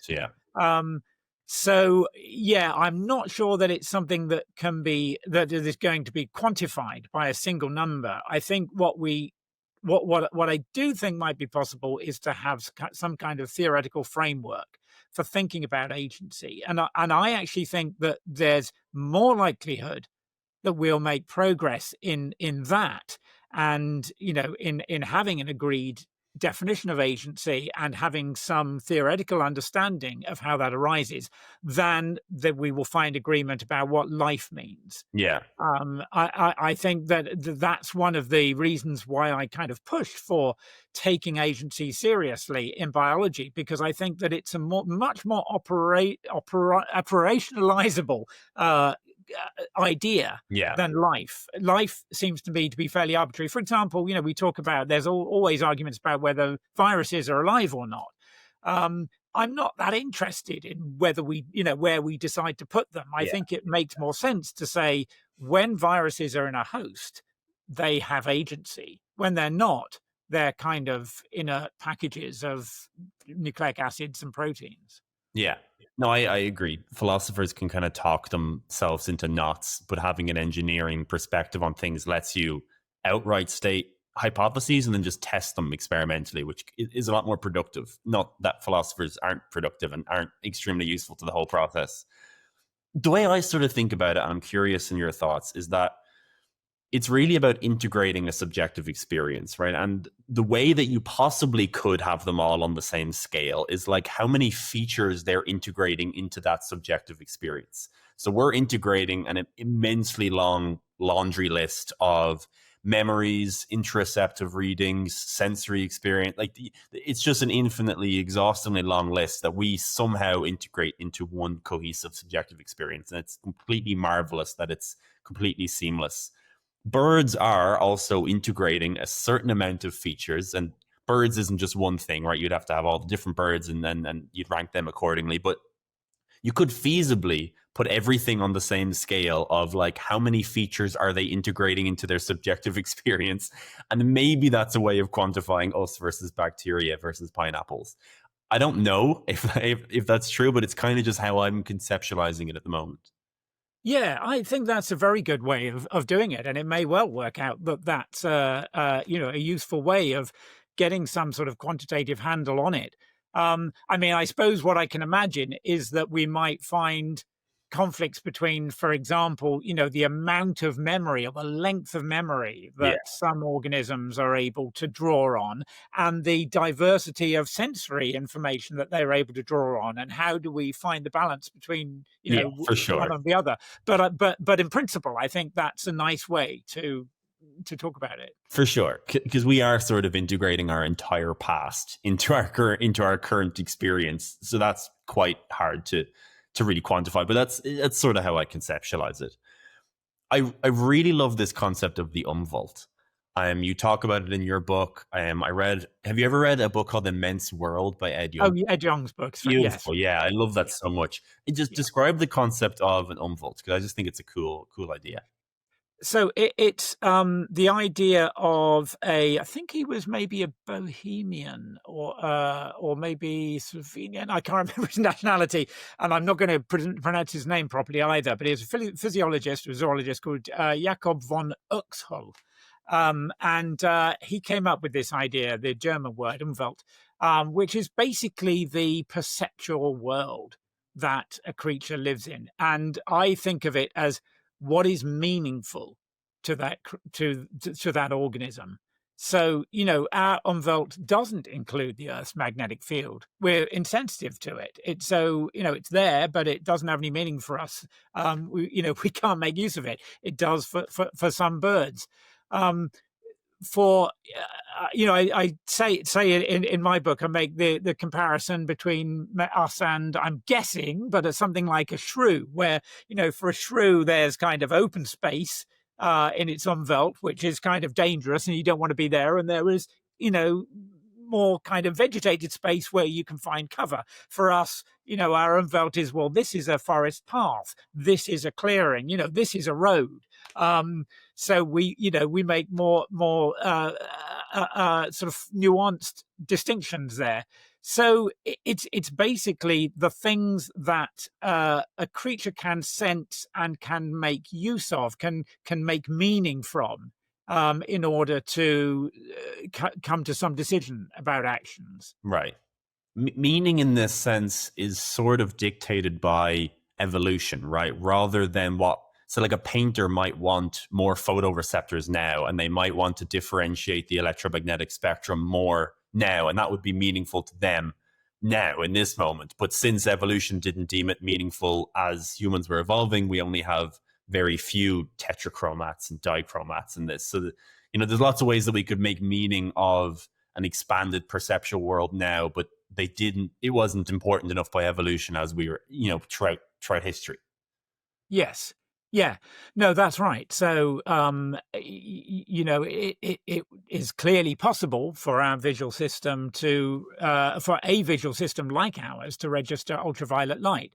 But in evolutionary terms, there was not enough meaningful information contained in the ultraviolet environment for to put it, very anthropomorphically, as we always have to, talking about evolution, for it to be worth evolution's while giving us that capacity. Whereas for some insects, that really is useful information.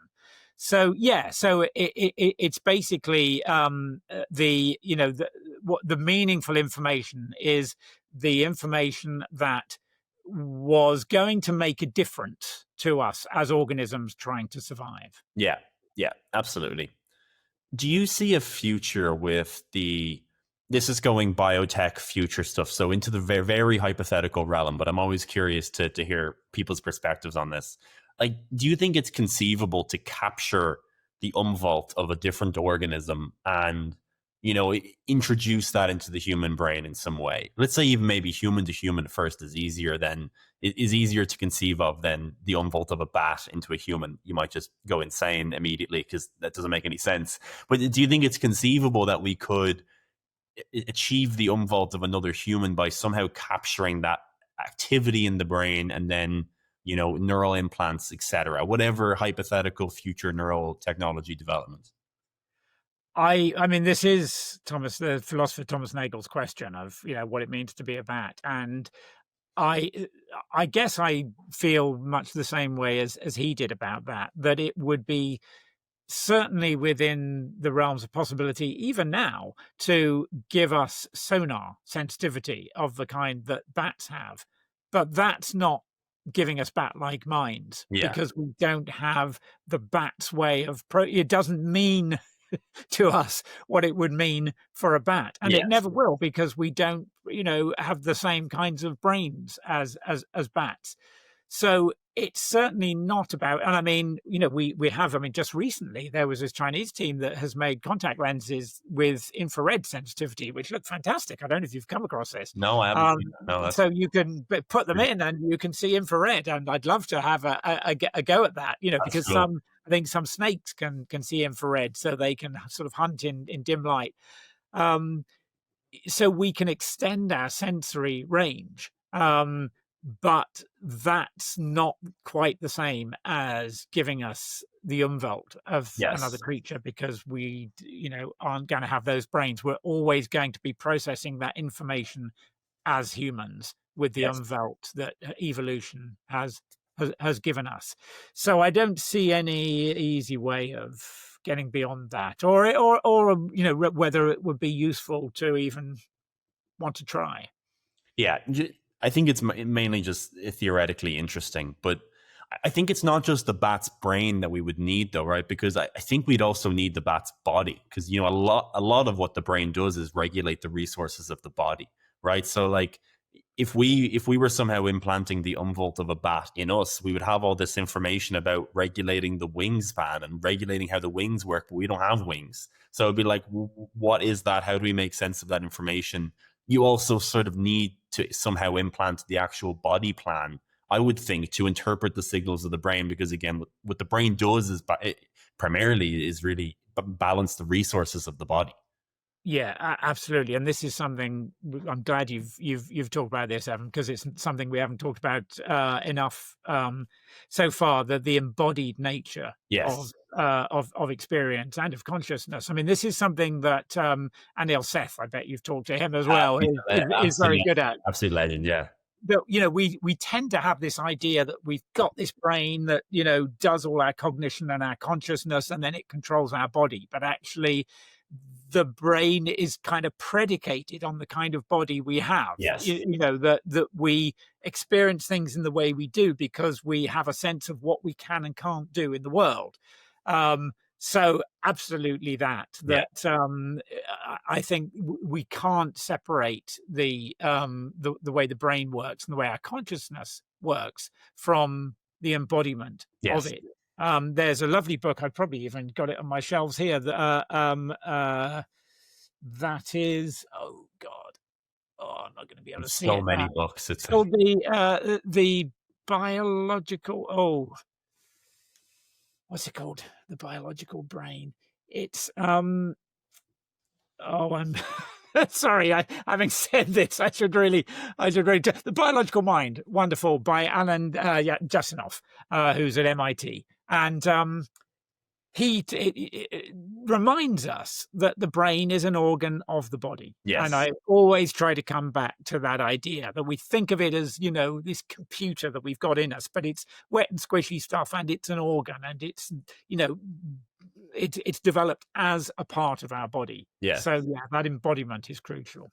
Yeah, I sort of have this hypothesis that one of the reasons that the brain is so elusive is that we're not measuring the brain with the body, just because we don't have the technology to somehow get this holistic measure of the system relationship between the brain and the body. And we even where you draw the line between brain and body isn't quite as clear, and mind and body, and it really is a reciprocal relationship. And once we develop technology that's sufficiently high resolution to measure some sort of brain activity as well as body activity, I think in that sort of information is where we might even figure out like what depression is, like what a lot of these elusive sort of things that we haven't been able to define, because the body is a crucial part of that we've just been kind of ignoring because we just don't have the technology to measure it.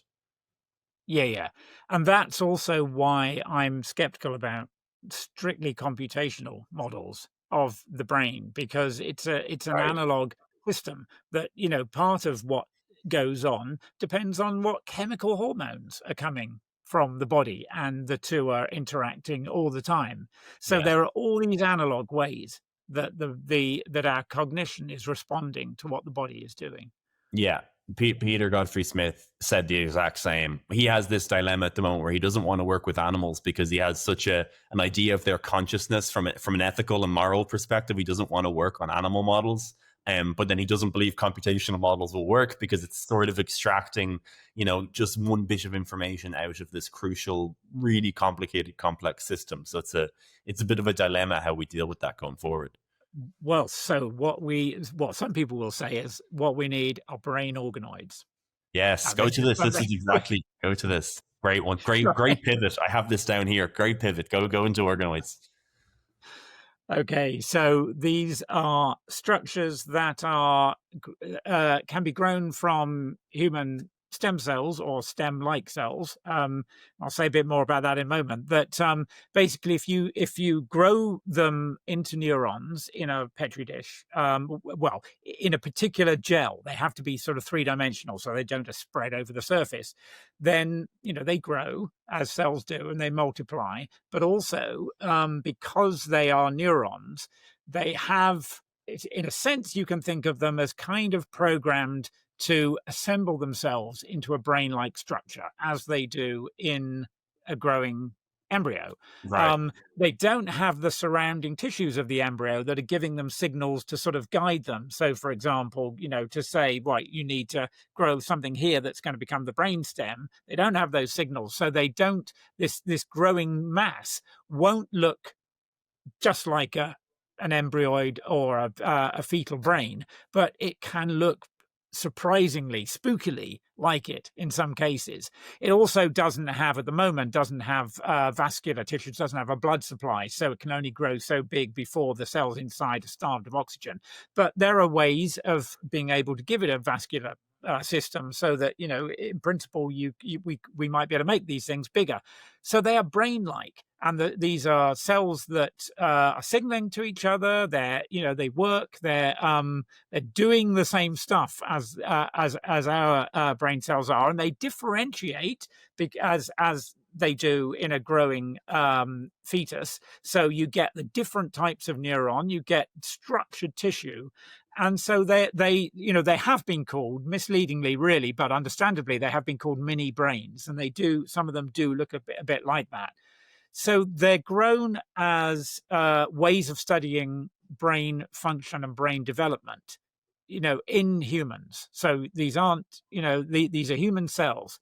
And I say all of this because I have had one grown myself from my own tissue. So I had a piece of skin basically taken from my shoulder, and so it's just like a normal biopsy. It was transformed into a stem cell like state, and then those cells were grown into brain organoids. So I had several of these little things grown, and I've got a lovely sort of stained micrograph of them, when you can see the structure within them.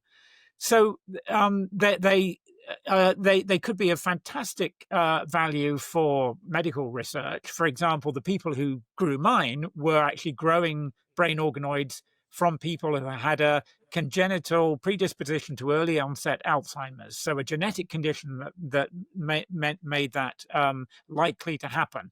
And so by growing their brain organoids, these researchers hope to be able to understand what it might be that sort of goes wrong, that leads to That's so Alzheimer's. cool. And they've been used to study Zika virus and all sorts. But in order to do that, you get better and better information if you can grow a better and better mimic of real brains and make them sort of bigger and bigger and more brain-like. But the more you're able to do that, the more you have to start thinking, at some stage, do these things have some sort of consciousness in them? And then what? Then what responsibilities do we have? And no one really knows. But it does seem to be, I would think it is a genuine question. We're probably not at that stage yet, but we're getting better and better at growing them. So that is, potentially it's a system where we could really start to sort of answer some of these, or explore some of these questions about consciousness and when it arises and so on. But it also comes with a host of ethical dilemmas. Yeah, absolutely. It could be a great monetary opportunity for a business, grow your own organoids at home kit. Do you see an actual world where you could buy a kit and you're just taking your own skin cells? You have your 3 little chemicals that are inducing the cell to differentiate in the way that you want, and people are just growing their own brains at home. Do you think that could be possible? I mean, without regulation, that's definitely possible, right? Without regulation, I see no reason why it wouldn't be possible. I mean, I don't want to, by any means belittle the skill, the kind of craft that's needed by the people, who do this stuff. It's not simple. So it's not like growing, mold from some of your skin cells or something. But it's but in principle, there's nothing that complicated about it if you have the right kit and the right sterilization procedures and all the rest of it. So yeah, it could be done without regulation. So strange. And how do you think about the ethics of that? Like, it's just such a weird question, but if it's something that we're going to have to face probably quite soon, like how are you able to grow conscious agents in a dish? And if so, do those have rights? How should we think about them legally, ethically, morally, scientifically? A whole bunch of questions that we just have absolutely no idea how to answer.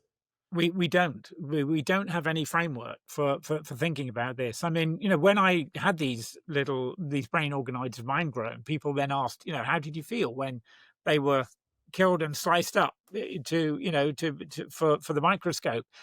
And I didn't feel like I had any duty to them or that there was anything wrong about that. But all the same, it wasn't like a piece of my skin that I was, totally indifferent about.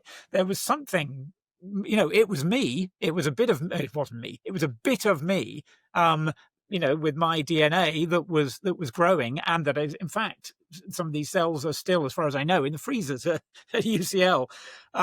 Legally, it wasn't me. This was interesting, and I hadn't realized, and I wasn't worried about, but it was still quite striking. But once they've undergone a round of multiplication, of proliferation, they are no longer classed as, I have no legal right to them. They're lab cultures. But how we think about it ethically, we don't really know. We don't know what it's like. We don't even know how to think about what that experience might be like, if it exists at all, of a brain organoid. They have, for example, there are no pain receptors in the brain, so I'm told. So it's not going to feel literal pain. Some people say, would it feel existential pain? I mean, what does that even, how do we think about that? It has no sensory input. So, it's the classic sort of philosophical brain in a vat question, but it really is like a little brain in a vat. But we might be able to give it sensory input. In fact, there are these pictures, you may have seen them, of some brain organoids that have grown. Our visual system, and our optic nerve is, in a sense, just an outgrowth of the brain. And there are some brain organoids that have been grown with these light-sensitive patches on them, and they look like two little black eyes on these things. I mean, that is, in a sense, it's kind of what they are. Kind of terrifying, right? And I mean, how do we think about that? And, people have done this. They've connected brain organoids up to a piece of lab-grown muscle so that signals from the brain can make the muscle twitch. So we can potentially give them some sort of actuation. So, it's certainly within the realm of possibility to give them access, if you like, to information around them that will feed in. So what these questions mean for the responsibilities we have. Some people have suggested that we might get soon to a stage where brain organoids have a kind of legal guardian, right, that thinks about the rights, that we owe those systems. But does that make sense? So all of these are questions that partly they're questions that we find hard to answer because it's coming back to this question of consciousness. We don't have ways of deciding whether something is conscious or not. So we have no real way of knowing whether it's meaningful to think about experience in these brain organoids. But we're going to have to grapple with questions like that quite soon now, really. Yeah, for sure. I think it's really interesting that they already have some legal definitions on it going through one cycle of cellular replication, even though that's still 100% Philip Ball DNA, right? Like the cellular differentiation doesn't change the fact that that's still your DNA and genetics in those cells, but it's not legally yours. So that was kind of interesting. I think I would have been very or more dismissive of this before I was introduced to Mike Levin's work. The stuff that he was telling me about Like they're trying to communicate with the Xenobots now by like, because they have some vibrational sensations. So they're trying to like vibrate the petri dish in a way, and they're trying to see if it can learn from that. Like, have you seen Black Mirror? Like, it's just a lot of these scenarios are just extremely Black Mirror like. Oh, they've got to have a Xenobot episode of Black Mirror in the next 100%. season. Yeah. Let's hope it becomes a Black Mirror episode before it becomes reality, right? like that's the what other very strange areas of biotechnology are you like, oh, that gives me an uncertain feeling? Like, what about gene editing? I'm speaking to the 25-year-old CEO of basically the biggest consumer genetics company in the world now, since 23andMe went out of since they filed bankruptcy. I'm speaking to him in like 2 weeks, and they just released a feature which allows you to basically get a genetic profile of your embryos during IVF. And I've been really interested in kind of asking people how they feel about this. You know, if you have your 8 embryos and you can see probabilistically this might be more intelligent, probabilistically this might be taller, might have predisposition to diabetes, to weight.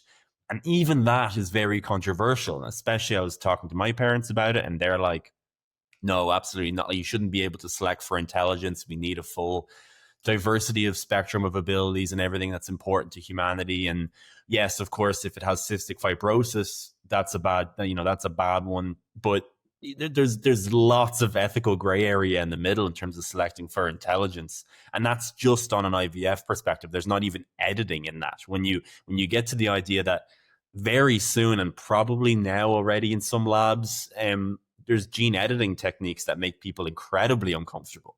Like, how do you think about the future of genetic manipulation? Is there anything that really makes you deeply uncomfortable? Yeah, there is. I mean, and that is one of them. Yeah. The provision now of screening procedures for IVF that are to do with these so-called polygenic traits, like intelligence, traits that involve a whole bunch of genes. Yes.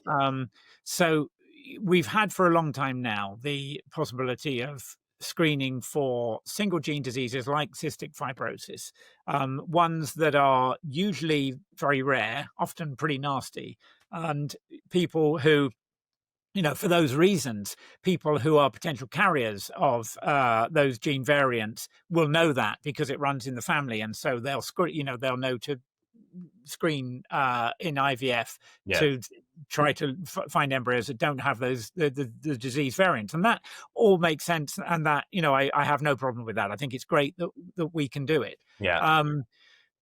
It's when it comes to screening, even for health reasons, for polygenic diseases or conditions like diabetes, like heart conditions, like maybe obesity, tendency to obesity, let alone intelligence, then just technically it becomes very complex whether you can really do that in a meaningful way. Yeah.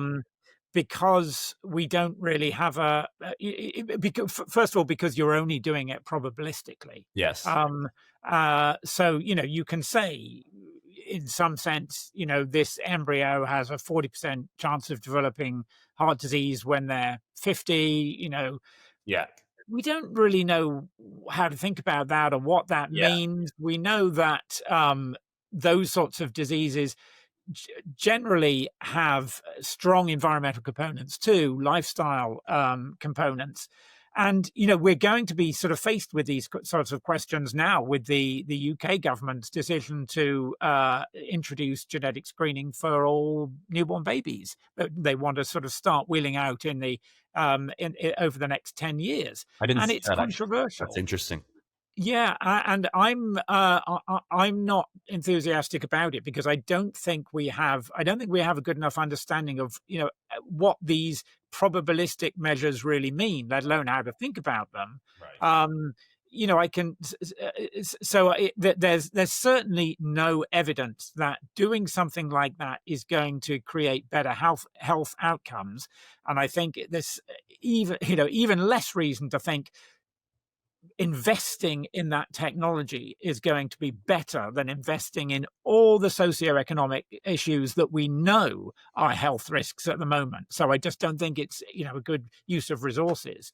So there are complex questions about that. But when it comes to the idea that, some company is going to allow you to screen for height or for good looks or for musicality or for intelligence, I mean, these things are so they're as with all traits, we can see correlations with different genetic profiles. That leads, or that has led, I think, to a kind of a genetic determinist viewpoint about how to think about those things. That is very, very misleading. For example, if we introduce screening for intelligence, the best we could do is to say there's a kind of 50% chance that, a child from this embryo will be in the upper 30% of educational achievement or something. We don't really know how to think about that, but also it's probabilistic. What if that child isn't? What if that child, as is quite possible, is in the sort of tail end of that and, really struggles academically. And yet, here are the parents who've paid £25,000 to have this screening done, and they're expecting this brilliant child. Yeah. It's very, very problematic. So I'm very skeptical about that. And, if you're screening for disease probabilities, I mean, you may be finding out things that, may develop later in life. But if you know that from birth, do we really want to know those things? Do we really want to know that there's an elevated risk of, that you're probably going to get breast cancer or something, in your 60s? There's nothing particular, that can be done in some cases about those diseases, particularly if it's something like Alzheimer's, for which we have no cure. Yeah. But, that's going to be hanging over that person for all of their life. So I think there are real complications here, just for health reasons. And when we get to sort of, positive selection for non-health traits, then, I think it's going to create false expectations. So I'm less worried that it's going to lead to a sort of, master race, because I don't think that that's really possible with these sorts of predictions. But I think it's going to lead to expectations of that. And perhaps it's even going to, you can imagine people saying, well, you have to show us your genetic profile, in job applications so that we can decide how good you're going to, how well you're going to perform. Yeah. So it's setting up all sorts of difficult precedent. So that kind of thing does worry me. And I think from the point of view of gene editing, I think it's even less likely that we're going to be able to manipulate polygenic traits like that in a way that's at all controllable. Because they're polygenic, it's not just that there's lots of genes that we'd have to alter, but all of those genes are probably doing a whole bunch of other things as well. We don't know what else we'd be altering. That's just fundamental in biology. So for all of those reasons, I think we need to proceed very, very carefully with these sorts of technologies. All completely valid concerns. I think what's difficult is what's the takeaway from that? Like, what does proceed cautiously actually mean? Because the human we've never been very good at drawing the line in the sand, right? We're not very good at saying, okay, that's enough progress. Let's stop now. Like, would you be in favor of quite strict regulation on the type of genetic research that's done, the type of products that are commercialized and sold to people? Because you never know. I mean, genetics is one of those fields that has seen just the most incredible development since early 2000s, right? The stat that was said that, to sequence a human genome in 2000 was a couple of million or something, and now you can do it for like €100. So it is very hard to know what's going to be possible a couple of decades down the line, possibly even with polygenic traits. I know now that seems like such a faraway idea that we could understand how altering or manipulating polygenic genes, or its polygenic traits, how that would affect. But who knows what's coming 3 decades down the line, right? I mean, like, how will AI be able to help us understand gene behavior interactions with the environment? And we just have no idea what the exponential curve on this technological development could arise at, where there's going to be, like anything, a whole lot of good and probably a whole lot of bad. Definitely with AI, lots of good, lots of bad, right? Well, but what does that mean? Like, how do we proceed knowing that lots of good and lots of bad is going to happen? Knowing that as a human species, we've never been able to just say, right, that's enough technological development. Let's stop it here. Let's burn the textbooks. Like, these are areas where you can't research, areas where you can't sell. To be like, it's not so easy to know what we do with that information going forward in the as these fields develop, right? Yeah, absolutely. And I think there are two things that I'd say about that. One is that in order to make good decisions as a society, and it has to be as a society, we've got to have a better narrative, really, a better understanding, but a better narrative about biology and about genomics. One that gets away from this idea, I think, that really is there, even though geneticists, don't really think in these terms. There is a strong narrative of genetic determinism, that genes are your fate. Yes. and that's not the case. That's it's very clear that biology is telling us that's not the case. That genes, of course, the gene variants you have an influence on the kind of person you are, the kind of health risks you face, sometimes a very strong influence, but it's very, very complicated. And in order to have a better understanding of what those complexities are, I think we've got to get away from this idea that somehow your genome is your blueprint, your instruction book for making you. That's not the way biology works. So we need a better public conversation about biology and about genes that is different from the one, actually different, I think, from the one that was fed to people by the Human Genome Project. And, that we have seen over the past sort of 2 or 3 decades really isn't the right way to think about it.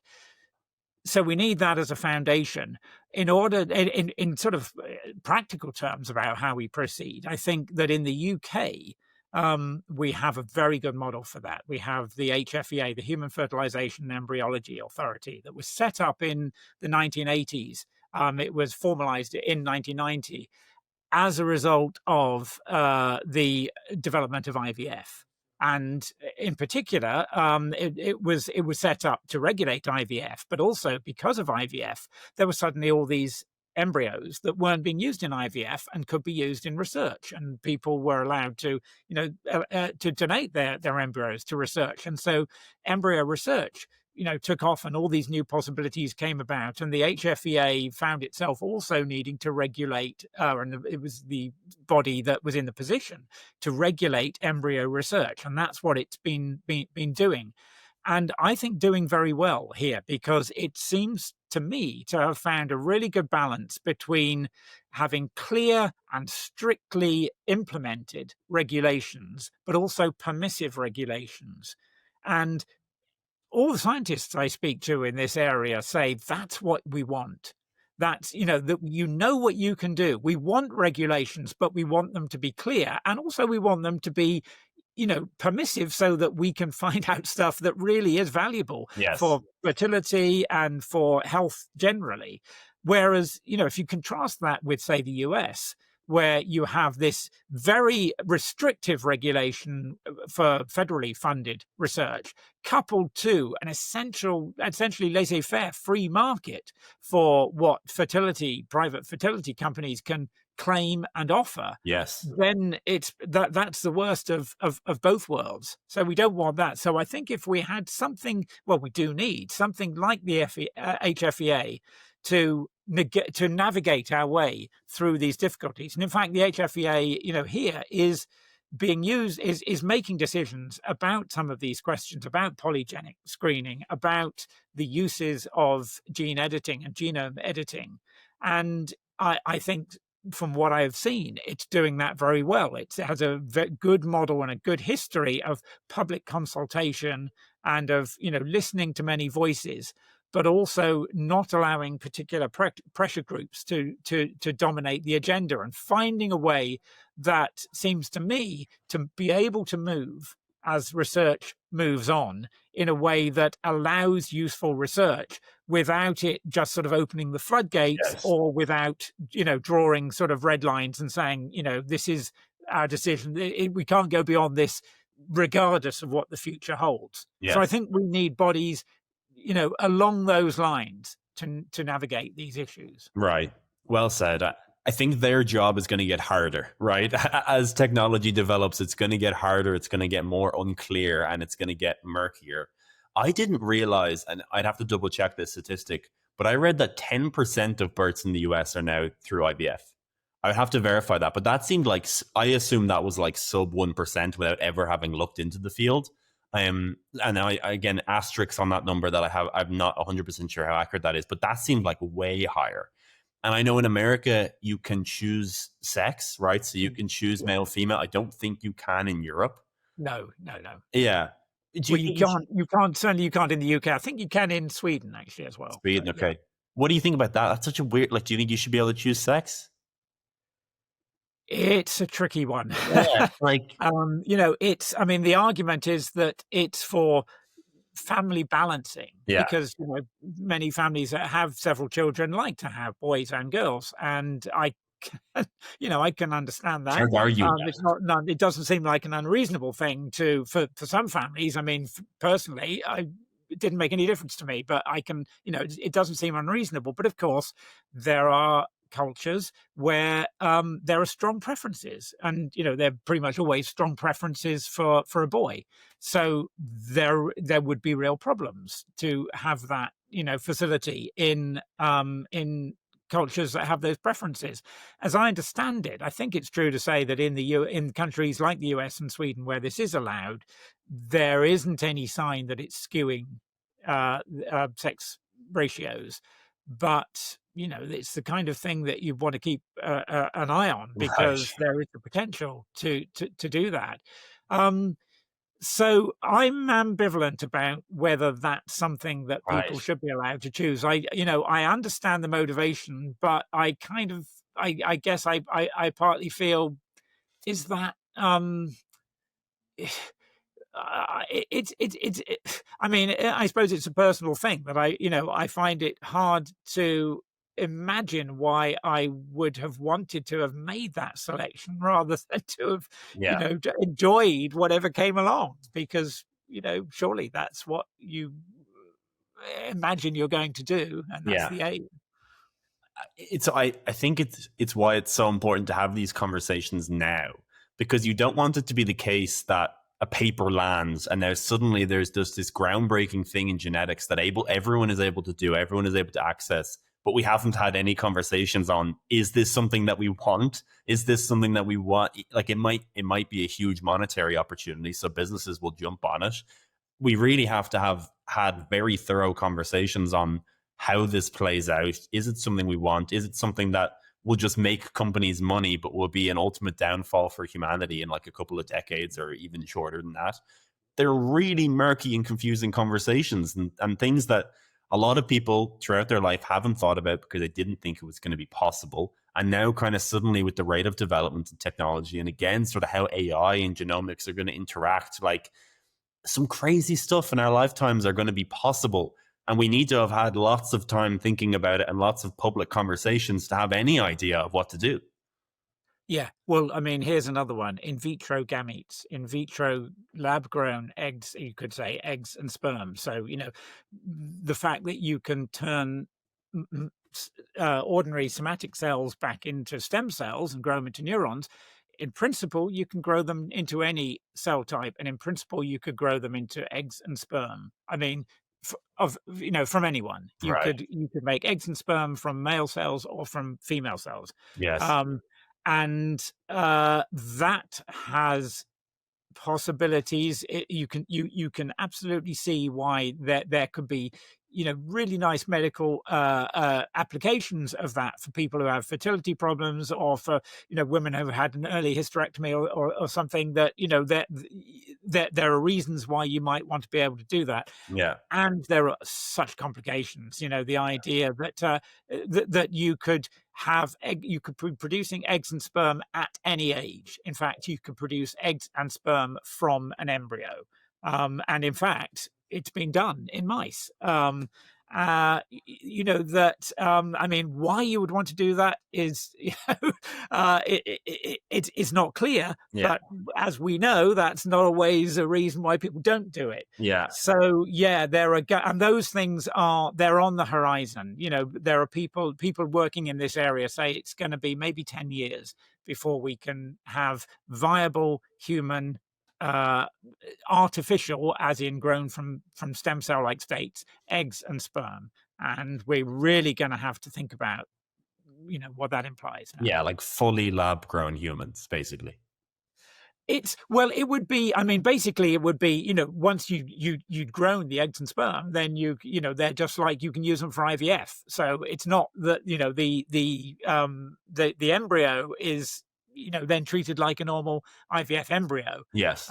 But it's, they're you can make eggs and sperm, as I say, from any piece of human tissue. Yeah. Including another embryo. But then, again, another technological shift would be that there's no need to even implant that embryo. Like, we'll be able to create an artificial womb, and with the right amount of nutrients throughout the development, like that, there's going to be factories that are entirely plausibly to create humans from scratch, basically from any cell, and you could just, the whole way through development, it's possible that you could get a human.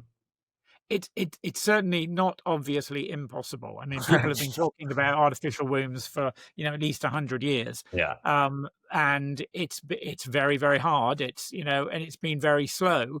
But they are getting better. They are getting closer, and the likelihood is that they'll sort of meet at each end. So people are getting better and better at growing not human embryos because it's regulated, but other embryos, longer and longer into gestation, and also the machines that we have for keeping very, very premature babies alive. At some point they may meet. And that then becomes extremely complicated. And the thing that sticks in my mind about that is they were first, I say 100 years, because there was a lot of talk about artificial wombs in the 1920s and 1930s, and they were advocated by some people for eugenics. Yes. Basically so that we could be growing the right sort of people. And of course, that is exactly what led Aldous Huxley to write Brave New World. Right. It's especially scary because it's not like the world is one collaborative group of friends that we're all holding hands and making good decisions about humanity. Like, there are very hostile parts of the world that do not seem to even remotely have humanity's best interests at heart. North Korea. Like, what are they doing with this kind of technology without even remotely thinking about the ethical obligation, and how far are they going to push the science because it's in their monetary interest or interest in, all these silly things that I thought we would be just completely done with at this time. It gets so strange. The world, it's going to be a weird place. Yeah, I mean, but I also think, well, I guess, set against that are two things. First, that actually, although, North Korea is law unto itself, literally, but there are international bodies like the International, what's it called? The Society for Stem Cell Research. International bodies that make at least recommendations and guidelines for, how to do this. And it's questionable, you can't sort of enforce things like that in a country like North Korea. But the fact is that people, countries like South Korea and China and Japan are at the table, that it would be wrong to think that it's, it's often sort of implied that it's just a Wild West in somewhere like China and they do what they like. But that's really not the case. And, it's not true that there are guidelines and regulations there as well. It doesn't mean to say you can't, that mavericks can't appear in any country, but there are regulations. But also, I think it's important not that we don't then get, as has generally happened in the past, get drawn into our science fiction sort of scenarios around these things, Right. which often, it is people. We do often return to Brave New World or to Frankenstein. We have, there was this kind of weird idea when human cloning was talked about. If there's this old trope of, oh, people were trying to clone Hitler. I mean, it's the boys from Brazil, literally, as though somehow, if you were able to do that, what? You're going to make an army of these rather sort of feeble men, or are they all going to turn out somehow to be? It's a ridiculous proposition, ridiculous idea. And yeah, so I think we have to be careful that we don't sort of go to those kind of dystopian tropes that often inform a lot of the sort of woolly thinking that goes on around this area. There's there's no clear reason, just as there's no real clear reason to clone an army of any sort. So we need to sort of keep to just be conscious, I think, of the deep cultural roots that some of our preconceptions and prejudices have particularly around areas to do with procreation and childbirth and human life generally. Right. We're 2 hours into the podcast right now, so that's it. That area of the podcast is kind of designed for dystopian tropes. Like we're deep into the hypotheticals of future scenarios. Let's end on a positive one. We've been in a lot of murky territory for a while. I'm really curious, someone like you and your immense knowledge and breadth of science, what is one thing you're incredibly excited about in the next few decades? Like what area is so interesting that you're just like, I can't wait for this to happen there? Or like, where do you think is going to be so interesting? It's actually an area that it's very hard to find places to write about because it sounds so kind of technical and complicated that people just say, no, don't talk about it. I love it. Which is basically the base place for it then. Yeah. And this is and it does relate to what we were talking about before, because it's basically the complexity of biology. It's what is happening in cell and molecular biology at the moment. And in particular, what we're coming to understand about how genes are regulated. Because to me, this is the key to how life like us works. It's not about which genes we have.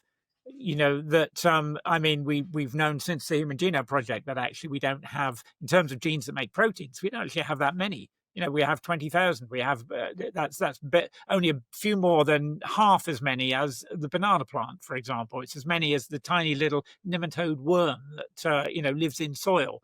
But the reason, it seems, for biological complexity is to do with how the genes are used, how they are regulated, and the mechanisms we have for turning genes on and off and switching them up and down. And those mechanisms are what our cells are drawing on, I think, to have agency, to be able to respond in real time to the environment, so that you don't have to kind of sit around and wait for evolution to do stuff. Our cells need to be able to turn genes on and off to become different tissue types. They have to be able to do that. That in different tissues, it's all the same DNA, but they're using different suites of genes. And it's all about how the genes are regulated. And how that happens is incredibly complicated. But what's exciting to me is that it is not how we used to think it was. Which, to put it very crudely, is that each protein coding gene has a little switch next to it that can be switched on and off with a protein attaching. That's kind of, crudely speaking, how it happens in bacteria. In humans and in any kind of complex creatures, it's just mind-bogglingly complicated. There are lots of different proteins that interact with each other, and they switch on and off lots of different genes. There are loops of DNA that come in that have things that sort of control what's going on. There are non-coding bits of RNA that don't encode proteins. They're made for, as things in themselves that somehow are involved in that process. It's a kind of committee of molecules. And again, we were talking about integrating information. This is why it's kind of cognitive. There are all these different signals information coming from higher levels, from what the other tissues are doing, that are feeding down to the level of these molecular committees that decide whether to regulate a gene up or down. So there's a logic to it, but it's not a digital logic. It's fuzzy, it's analog. These molecules often don't sort of interact in the way we kind of used to imagine, where it's kind of a bit like a lock and key and they have something that just fits in the right place. They're floppy and they sort of stick to lots of other molecules, and we don't understand the logic of it. Right. But it's really rich. And to my mind, it's starting to cohere into a bigger picture that links cell and molecular biology to the question of how it is that cells and organisms acquire agency. And so I think there's a kind of a rich, big picture of biology that's emerging that is much more interesting, much more subtle than the old idea that we're just encoded in a genome and it's just read out like a computer program. Right. Amazing. I love it so much. We barely got to touch on the concepts you go over in How Life Works. Just again, you don't make it easy for a podcast host to figure out what to talk to you about when you have over 30 books. It was incredibly hard to package everything into one. I know the conversation sort of zigzagged a bit, but I thought it was amazing. I think you're an incredible communicator. I thought we covered so many fascinating topics. You tackled the absolute weirdest and most complicated stuff with a sense of clarity that I think a lot of people would have been able to follow. Perhaps people got a little bit sore in the middle, but that's okay. We recovered and got into more hypothetical fun stuff. It's been so much fun. What one book would you recommend of yours the listeners read first? Well, if one book of yours. Oh, that's so difficult. Okay, I would probably have to say, obviously, the latest, How Life Works, which is all about that stuff. With the proviso, I have to warn you, it's quite a big book, and it's also, I felt the only way I could do justice to trying to get at this question was to really dig into some of these details of what these floppy proteins are like, what these non-coding RNAs are like, how these committees work, how that feeds up to constructing tissues and so on. So I had to allow myself to get into more granular detail than I would normally try to do. Right. But I hope at least that readers might come away with a sense that there is this incredible richness that's sort of happening in cell and molecular biology. And in particular, and I think this is something that's become more apparent to me, even since finishing this and having had conversations about it, to me, I think this just increases the reverence I have for what life is. And Right. I just feel that every biology textbook should start from there, should start from just, recognizing how amazing it is that life works, that, reducing it to a kind of a readout of a computer program is not doing it justice at all. The richness that's there is incredible. And I hope you might get some sense of that from this book. I love it. I love it so much. And of course, as a science communicator, I agree with all of that. I fell in love with the complexity of biology, and I'll commit my life to try and communicate in a way that does it even remote justice. Philip, you're a legend. This has been so much fun. 2 hours has flown by. Thank you so much for your time. I really, really appreciate it. Oh, it's been great fun, Evan. Thank you so much for doing it.